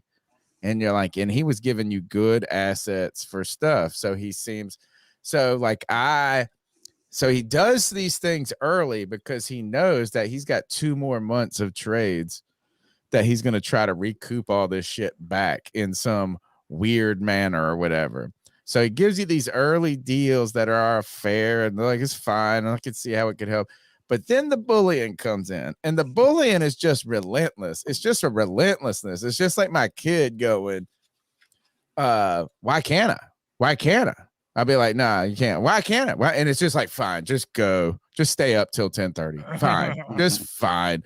And so now what G Baby has done is I made a trade with him that for some, like Greg didn't like it. Greg really wanted the player.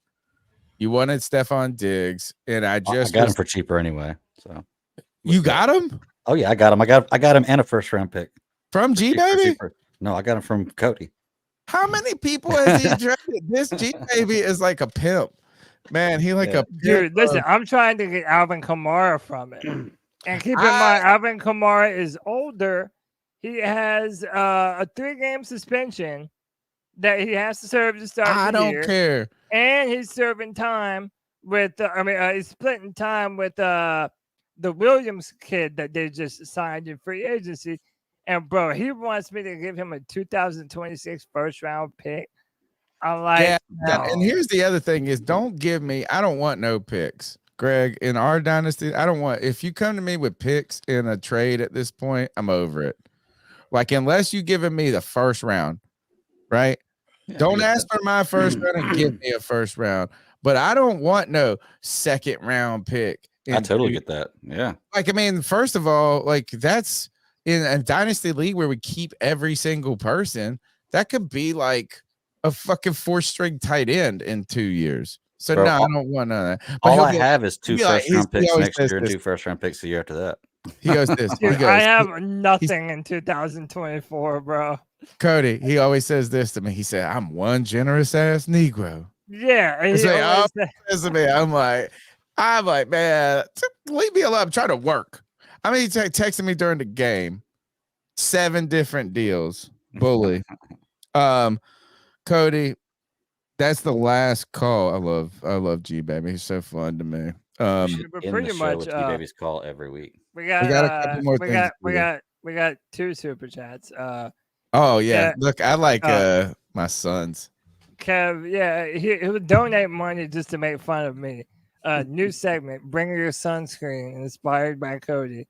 CalderaLabs.com /C3 inspired by Cody's lack of sunscreen, keeping his skin, recovering his skin. Caldera Labs, calderalab.com/. And then Anthony will donate just to tell me how shit my fantasy team is, which I disagree. They're both, they're all bullies, man. And when I say bullies, it's like I'm at work and they're like, come on, dude. They're like, time's a waste. I'm like, God, dude. Like, no, but you know what? You know how I know that these are all really my boys? You're not my friend unless we can actively make fun of each other. True. And true. that's always how I've been. So yeah. It's a side of. And by the way, Anthony, you're too old to like iCarly, bro. Grow up. Grow up, bro. She'll never love you. Never. All right. What's up next?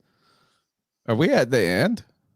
We got the news? Yeah, dude, we're fine. Yeah, we're pretty much. Man, we're in the home stretch. CK only got 72 ice up picks. No, I'm just kidding. Hey, how about 120 strong? Still, man, we appreciate. Let's get these this numbers fan up. base I that want we've more. got. Greedy. But yeah, let's do this.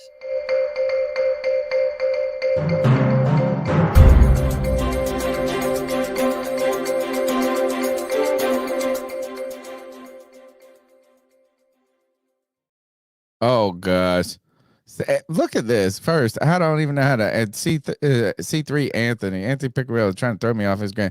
He goes, his name's Anthony. First of all, he got C3 in his handle. He puts $1.99 out on the table like I'm a stripper. And he says, Miranda loves me. You know who my wife is? Miranda. What are you messing with my wife for? Is that No, he's talking about Miranda Cosgrove from iCarly. Yeah, I know. But I'm like, I was like, Anthony, Miranda loves me. Is this my daughter donating or something like this? All right. Well, that was funny. This is sad. In the news, this is the moment where we look around the league, kind of from a Panther fan perspective, but just looking out. And man, sad news. Former Seahawks running back, Ravens running back. It's a weird title right here. Was he with any of the former Seahawks?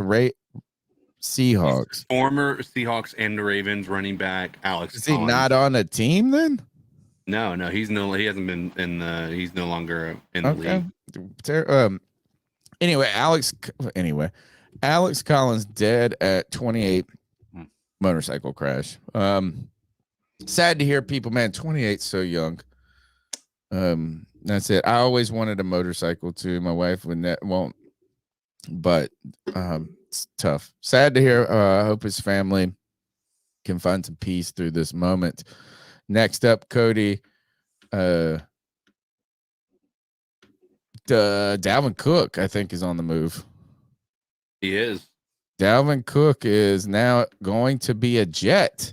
The Jets are loaded up. All right, I can't wait to go watch this Hard Knocks, and they're buying into their own shit, aren't they? And they're good. Their defense is legit. I think Aaron Rodgers I think he's going to be good this year. And now they're like this. You know what? They're making a run right now. Is Dalvin Cook them saying this? We want to win now? Yes. Well, I think Aaron Rodgers was like that too. I think adding a Dalvin Cook is a bit overkill. They had Carter and Breece Hall, and they're gonna have to cut Carter. Or trade him or something. Carter is a good running back too. I think this is a bit. My worry, if I'm a Jets fan, is that they're doing so much with all these different pieces. Is like, are they fitting team the puzzle doesn't piece? work? Yeah, it doesn't. It rarely works. It worked down in Tampa. It worked in LA. In LA, but you have to make sure you have the coaching staff to put those pieces in the exact right position. And so I guess we're going to be finding out whether that's the case or not. I'm not going to count out Aaron Rodgers. Is whether you like him or you hate him, the dude knows how to play football. So I'm not gonna count him out. But it'll be interesting to see how they end up utilizing all three of these backs who are going to be hungry, and many of them are going to be hungry for a contract themselves. And so Dalvin Cook taking those snaps away isn't going to bode well for their outlook. Another one that we didn't include in the show was Ezekiel Elliott is now a Patriot. Well, what I heard today doesn't matter. They're going to finish last in their division. Probably.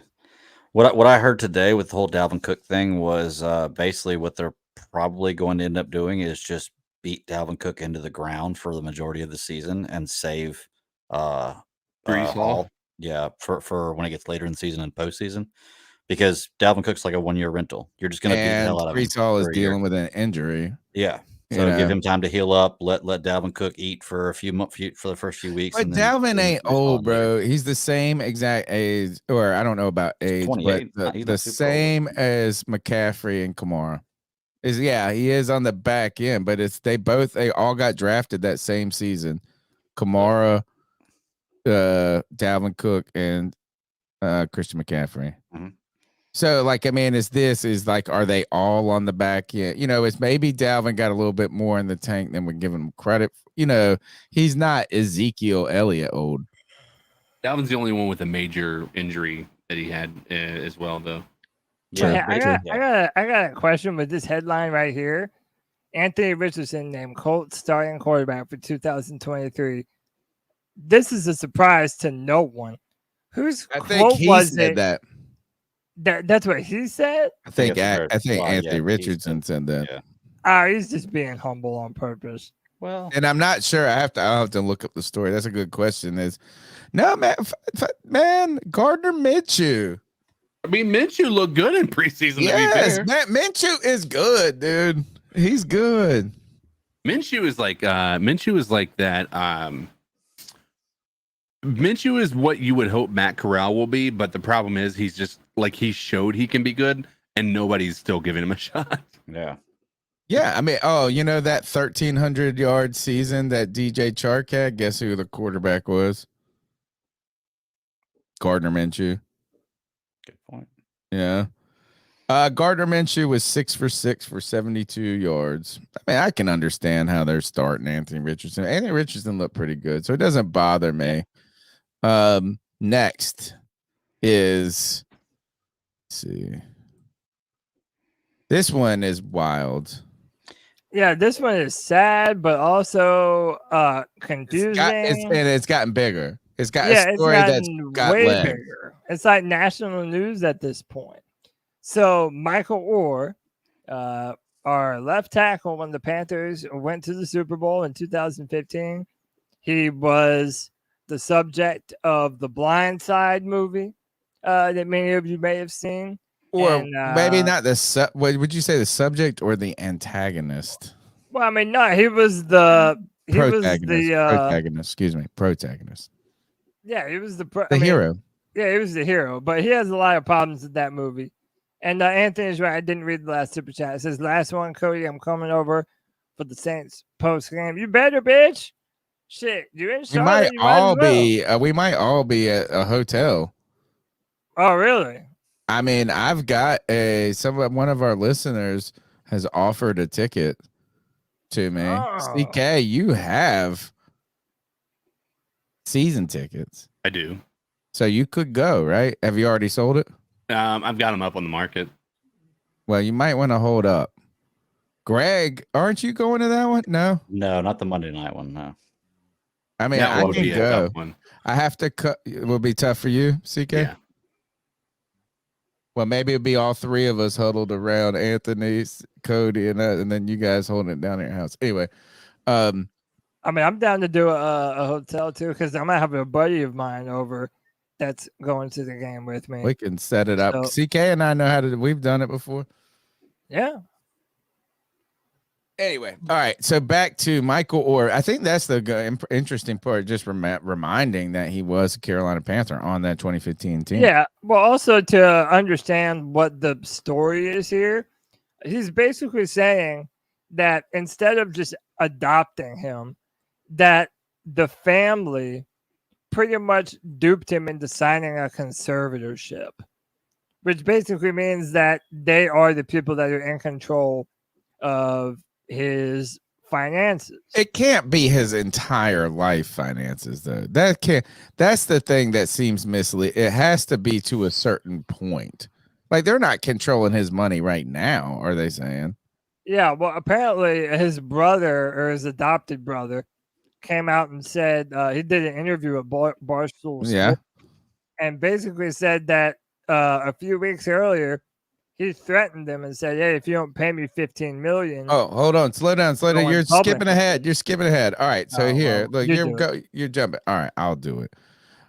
So this is what the story comes out as. Former NFL player Michael Oher says he was tricked into signing a conservatorship instead of being adopted by the Tuohys in a petition to end it.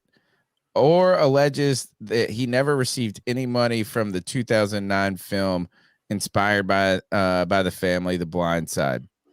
So I already have questions about this. Do they still have a role in his financial life? If that's the case, then this goes on. This is the kind of detailed look. Let me pull up on this screen so I can read it a little bit better. Former NFL tackle Michael Oher, known for the movie The Blind Side, has taken legal action by filing a petition in a Tennessee probate court against Sean and Leanne Tuohy.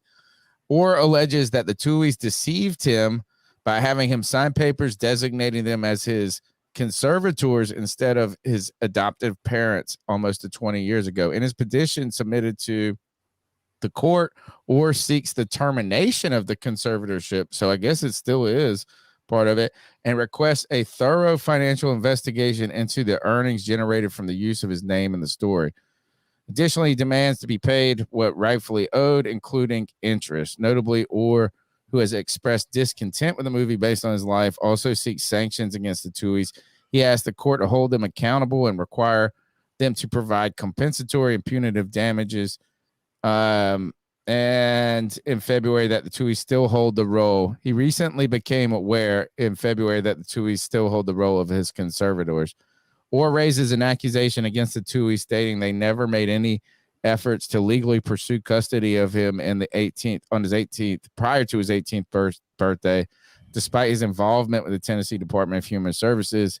It's worth noting the conservative documents were filed August 4, 2004, or had already reached the age of 18 in that year.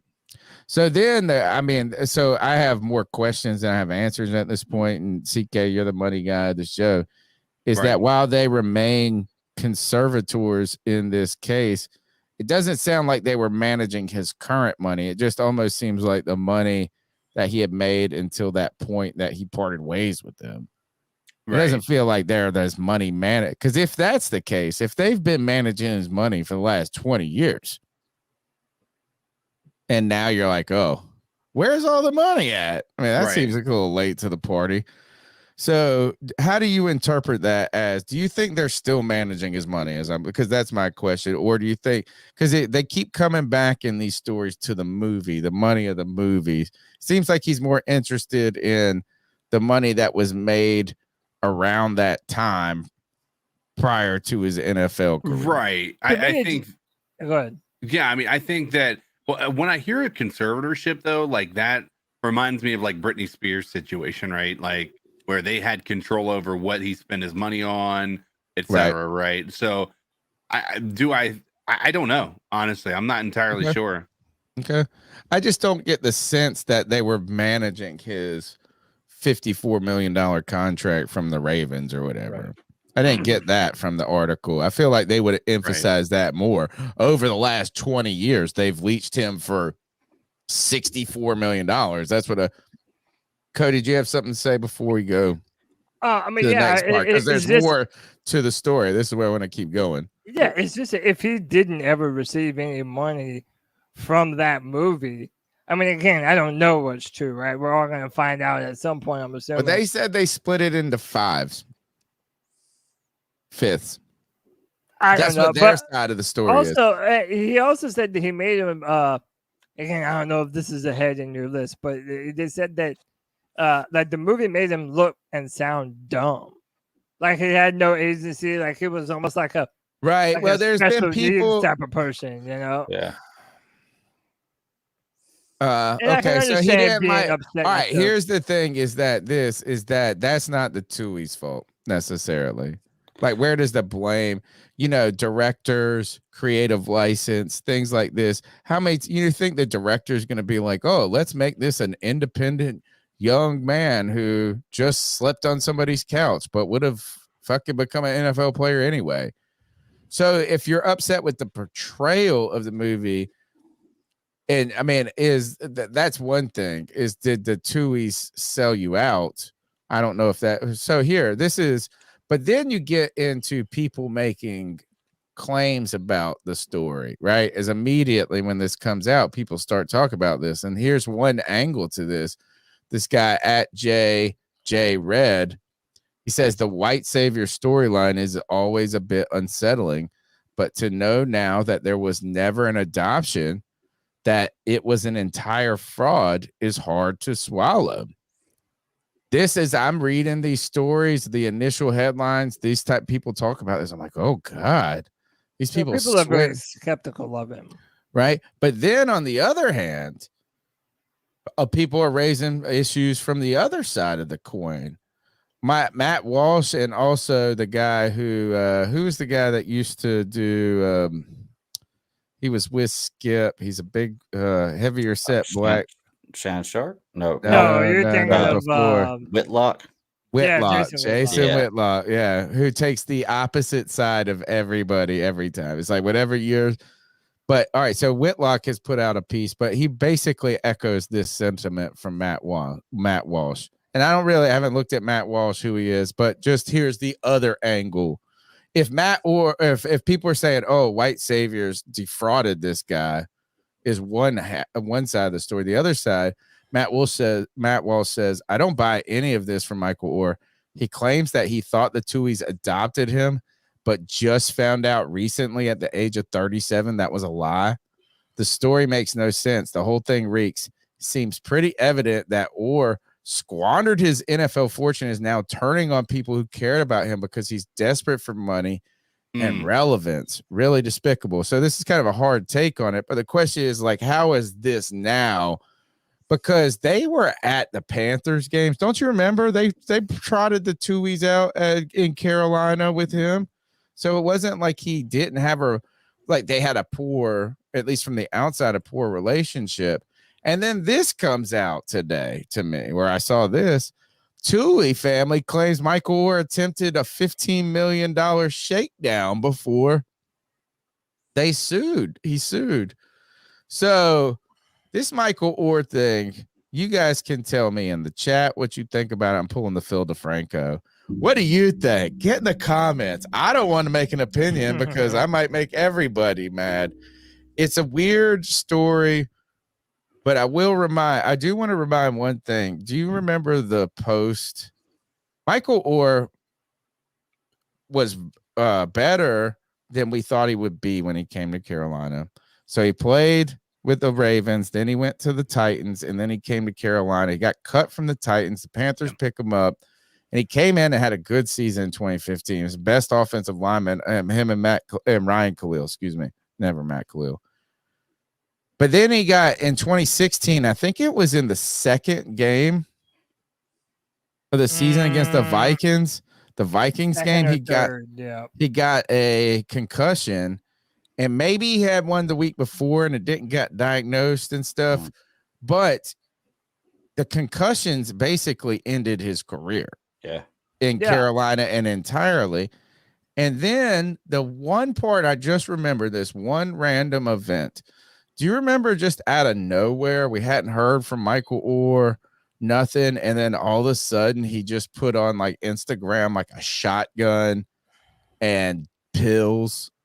Yes, and was like, I do remember that. Yeah, and they were just like, "Oh shit, is Michael Oher depressed? Does he got CP? All of these things." And so then I just want to interject that into this wild story. But I'll also say I don't trust anybody, including the Tuohys, if there's all this money at hand, right? And at stake, is people do ridiculously shitty shit for less than $15 million. Oh yeah, yeah. I mean, yeah. Go ahead. I'll just say it is a crazy situation. It's hard to really just knowing what we've seen here to really pick a side, if there even is. A Yeah, chance to pick a no, you side, don't. I don't because want to pick it. That's yeah, dangerous.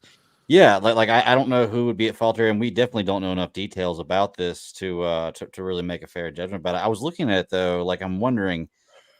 I looked it up. It cost $29 million to make that movie, and it grossed $300 million. So they had to make 60 for it to start making money. So the movie made $240 million. And is that I wonder how much of that rentals, was sales? They're supposed to 2.5% royalty to the Tuohys. okay. So 2.5% of the total gross of $240 million. So yeah. The Sun said on Barstool they got like $50,000 or $60,000 this year, just in royalties. Like years later, Kev said the Tuohy dads, the dude chin looks like an ass. My question is this: who's got a better chin dimple, him or Bill O'Brien? Bill O'Brien's got a dimple that goes into his brain, like you can see into. Yeah. All right. It's just this is we've been talking about the offensive line like crazy. Yeah.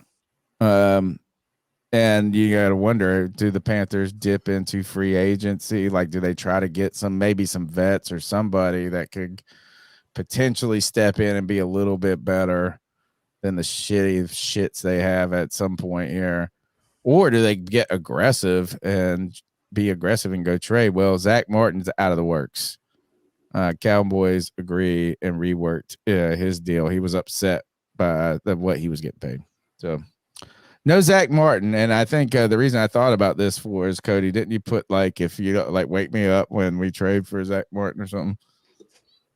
You tweeted something similar to that. Yeah, I was like, wake me up after the Panthers have traded for Zach Martin. And by the way, I got a lot of comments of people like, oh, we can't afford it. We can't afford it. Like, we literally have a rookie quarterback on a rookie contract. This is the time when you make those kinds of investments. But, I mean, I knew it was the pipe dream to begin with. But I would have done it in a heartbeat. They were saying, I think they said that he's getting $18 million for the next 2 years now, this year and next year.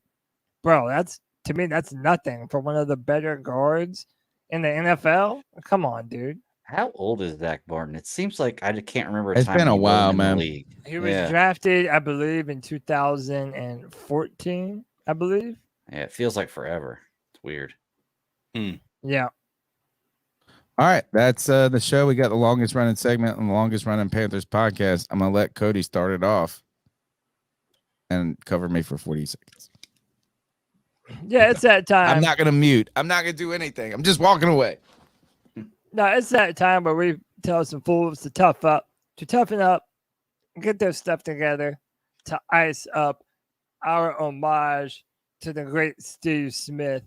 It is the longest running Panther segment on the longest running Panther podcast.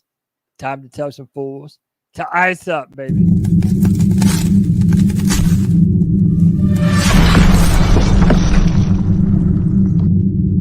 Ice up, son. Ice up.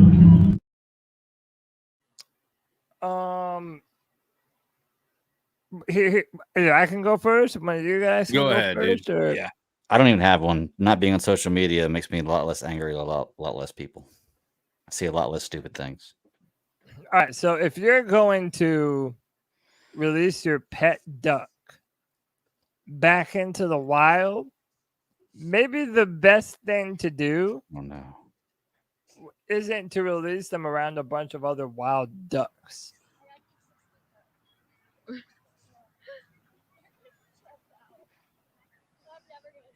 Oh, you coming out? Oh my goodness. Oh, she coming out. That's he. She said, oh. That duck eat good, baby. Okay. Oh my goodness. She's so excited. Hey, can you come over here, please? Uh-oh. Hi, baby. Uh-oh. Hi, baby. Does he know how to swim? Yeah. Oh God. Uh-oh. Uh-oh. Oh. As soon as he gets in the water, get your ass over here. Oh no! That's great. You might want to get your duck. I had to get say you that- better get your duck. Oh, it's going to Miss That makes sense.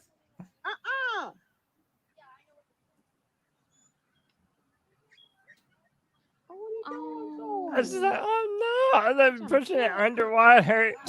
Yeah.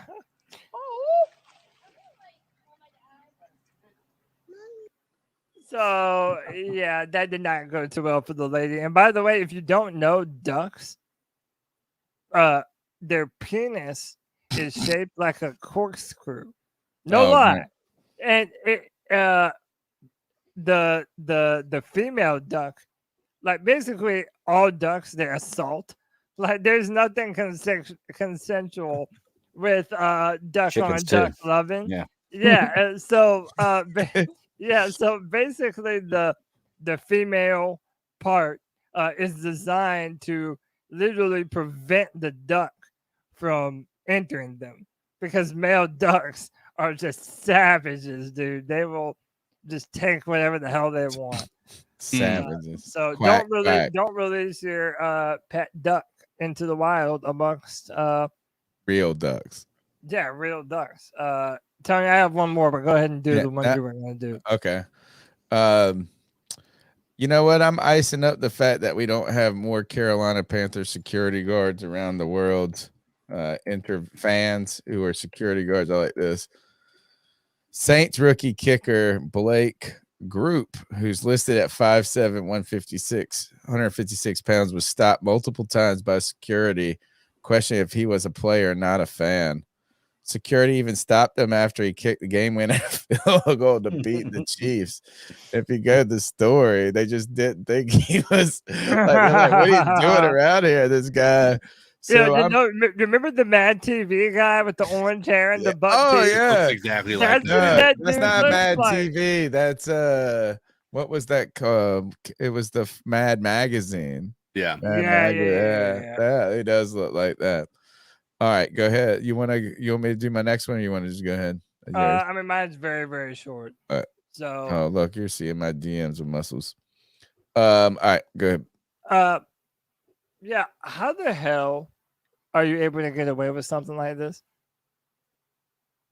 The bitch brought a peacock on the plane.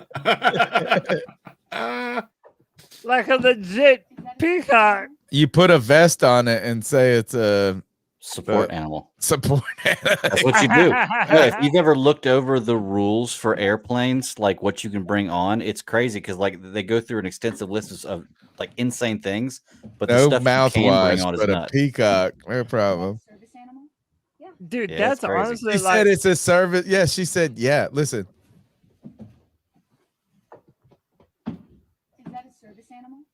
is that a service animal? yeah. So it looks beautiful. I'll put a little more volume on it. Let's hear it one more time. Is that a service animal? Yeah. I don't believe this is real either. Dude, I nobody's do. looking. You don't look back. These people in their seats just didn't notice the person with the peacock. Dude, and it's also fucked up if they let the bird on there. That bird doesn't know where the hell it is. That's not gonna sit still the entire flight, dude. That's I so know it's like that's almost as bad as letting babies on a plane. almost not as bad, but almost. That was a joke. Yeah, that's my ice up. Women with their birds, man. I don't know. All right, here's my last one. I have usually a million, and I could go on for days. Here, stop. Put on full screen. I will. Yeah. All right. I just want to read the tweet first. First, this comes from Shannon Sharp's burner, and I know burner accounts are parodies and they're trying to be funny, but it's kind of one of those things. Is like, how far do you try to take funny? This says, "I'm fucking crying." Cry, and then the dead symbols. Okay, so I have a affinity for videos that are cringe hurt. Oh, I actually saw this one before. I should play this one today. Is these guys that said, my buddy sent it to me, and it's how they determined their fantasy football draft order. They all ran the 40. And really? the fastest pick got the first pick. Like, so they all ran the 40-yard dash, but these dumbasses ran it on the street. Oh, they fucking tore their hamstrings and shit. That would be fine. Fell The down. last dude just falls and just fucking face. I mean, just like bam, and you're like, all his teeth gone. I mean, I can't help but look at that type of stuff. So this is a video. I'm like, oh shit, I'm crying. So I'm icing up this burner account for their tweet. Just watch this. All right, last one. All right. Well, there is the last one. I want to pause this. I'm going to restart it again just because I know you saw a lot of it, but I just want to put this out here. It's like what we have here. If you're listening, you can't see this, and if you're watching, I'll describe it to you. It's 4 people that are standing in this circle that looks like it's been pre-drawn, like the top of the key. They're about to let this bull loose, and it's kind of like y'all all just try to figure out who can last the longest. It's like, well, this girl does not move. She freezes, dude. Freezes. Now watch this. All right, last one. Wait. Well, there is the last one. There is our winner. Get out. Look. So they said that's our winner. Hold on. That's our winner to somebody else. And they pan the camera back, dude. And she's like dead. I think she is dead. I think she's literally dead. Hey man, if y'all never been around a bull, dude, No, you don't fuck with that. But look, this is like, so I'm icing up the tweet, but this guy said, look, we got a winner. Look at this person walking up to her. Like, they're like, oh, are you hurt? The person is dead. Literally dead. And I just saw a clip that was a little worse than that would make everybody freak out, but I legit don't know if the guy is alive or not, and I don't want to get into a habit but my thing is the tweet with I'm crying. Like, I have laughed at a lot of people get hurt. Like, I'm like, oh, like I've watched this probably 7 times today. But I'm also upset that this is like, at the end of the day, this person where they put their crying eyeballs on this picture, this person is literally dead. Are they really just saying that the bitch looks dead? That's what I'm saying. I mean, I think I don't have confirmation, but I'm looking at this. I'm looking at that person right there, and I'm sitting there going, man, look, her feet are facing different ways. Yeah, I mean, it's very possible. She ain't moved, and she didn't get hit in the head. She got chested. She got knocked out by a bull. Anyway, ice up. To us, just remembering sometimes these are more than just videos. Yes, sir. All right, I think that about does it. Yeah, we got other guys that need to ice people up. Yeah, I have one. Oh, I thought y'all didn't have any. No, I just have mine. Mine's just gonna be verbal. No, I thought they said that. Greg said he didn't have one. I thought CK too. My fault. No, you're good. So mine is gonna be just a. So if you guys had watched any of the preseason, there's one team, I talked to the boys about this before the show, that was the 49ers, and Trey Lance and Sam Darnold. Obviously, Brock Purdy didn't play. Trey Lance got the nod for the starting out. He got, like, I can't remember the exact number, but he threw 17 passes and they ran the ball like 4 or 5 times, whatever. But threw the ball quite a bit. And Sam Darnold comes in there and he actually looks quite impressive with his, and he throws the ball 7 times and runs the ball 7 times, right? Not him, but the play calls are 7 passes, 7 runs, something like that. And so the narrative starts to be built that Kyle Shanahan is sabotaging Trey Lance by not giving him the play calling that's balanced with run game. And my thought, like, basically that's what their belief is. And I'm like, I feel like if I'm Kyle Shanahan, I want to see what Trey Lance has as a fucking quarterback not as a guy who's going to hand the ball off. And you know for a fact, these people that are upset that Kyle Shanahan put Trey Lance in there as the starter with the starters and gave him the ball to throw 17 times as opposed to running it more times than if he had done the opposite and given Sam Darnold the 17 throws and they ran for 4 times and Sam Darnold looked good in that 17 throws and Trey Lance looked horrible and his 9 passes that he had and the 9 runs, they would be just completely sabotage. This is sabotage for Trey Lance. This is sabotage. They didn't want him to succeed at all. Like, no, the dude just didn't look good.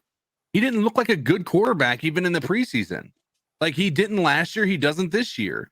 And just because he had more opportunity doesn't mean that it's a sabotage. It's, if anything, it should be him being able to showcase what he's able to do. It's an absolute lunacy out there. And quite honestly, it's just starting to get frustrating when people have these double standards that are clearly based around their personal opinion about the quarterback of the 49ers and Trey Lance. So I'm icing up those people, many of who are in our creators chat that are Panthers content creators that you all probably have watched. Oh, nice. Ice up. All right. That is the C3 Panthers podcast brought to you by CarolinaCatChronicles.com, where every Tuesday night into the wee hours of Wednesday, we chop up the latest Panthers news and opinions from the fan perspective. My name is Tony Dunn. You can follow me on X.com, aka Twitter, at @cat_chronicles. I guess you have to post me. I still think you can tweet me, folks. Check out the shorts, smash a thumb, subscribe. One real great thing, you hit that little share button and you drop the link on social media. Let your friends, your family, man, I tell you this, is each view, it's really hard to get subscribers. I spent a ton of time writing and making content this weekend, and 1 subscriber, right? Like that's just 1 subscriber at a time, though. 1 sub, 1 share, 1 post, 1 like, all of those things just continue to be part of conversation. And someone I always like conversating about the Carolina Panthers is my man, Cody Lashney. Tell them how they can get after you. Tony Dunn, you can find me on Twitter at Cody Lack, CODYLAC. You can also find me every Friday at 7 p.m. for the Friday free-for-all. I don't think we've settled exactly what the schedule is this year. I know we're going to be doing a free-for-all. We might do a react and a post-game. Yeah. But there is going to be a free-for-all where everybody gets to come and hang out and react. And it'll be fun, man. So check us out this Friday at 7 p.m. There will be a game this Friday. So that'll be fun. Greg, is it worth it for me to watch the next hour of The Flash? The new movie. Yeah. Yeah. I thought that you like was it? a pretty movie. Yeah. Who the hell plays Batman? It's not Clooney. You're talking about, have you seen any of it? Yeah. I've watched like the first 45 minutes of it. Oh. There's a Batman in it, right? Yeah. Batman, Wonder Man. You really don't know? Because if you really don't know, I don't want to tell you. It's the guy that it's not Clooney, though. It's not Clooney. I've seen his face. It's the guy that was in maybe Boardwalk Empire Boardwalk as the FBI guy or whatever. His jaw, though, makes George Clooney's look tiny through that mask. It's like that mask is just a sucking around that big giant ass fucking jaw. Anyway, so yes, I should watch the rest of it. Yeah, you should. I thought they did a pretty good job with it. He's lost in like time fantastic. at this point for me. It's like now. So okay, I got tired, turn it off. Anyway, all right. So you haven't met Batman yet, then, in this movie? Well, he's in not. The scene I turned it off in is when they show up at the non-Bat and they beats the shit out of him and looks like an old crazy man. Do you know who that is?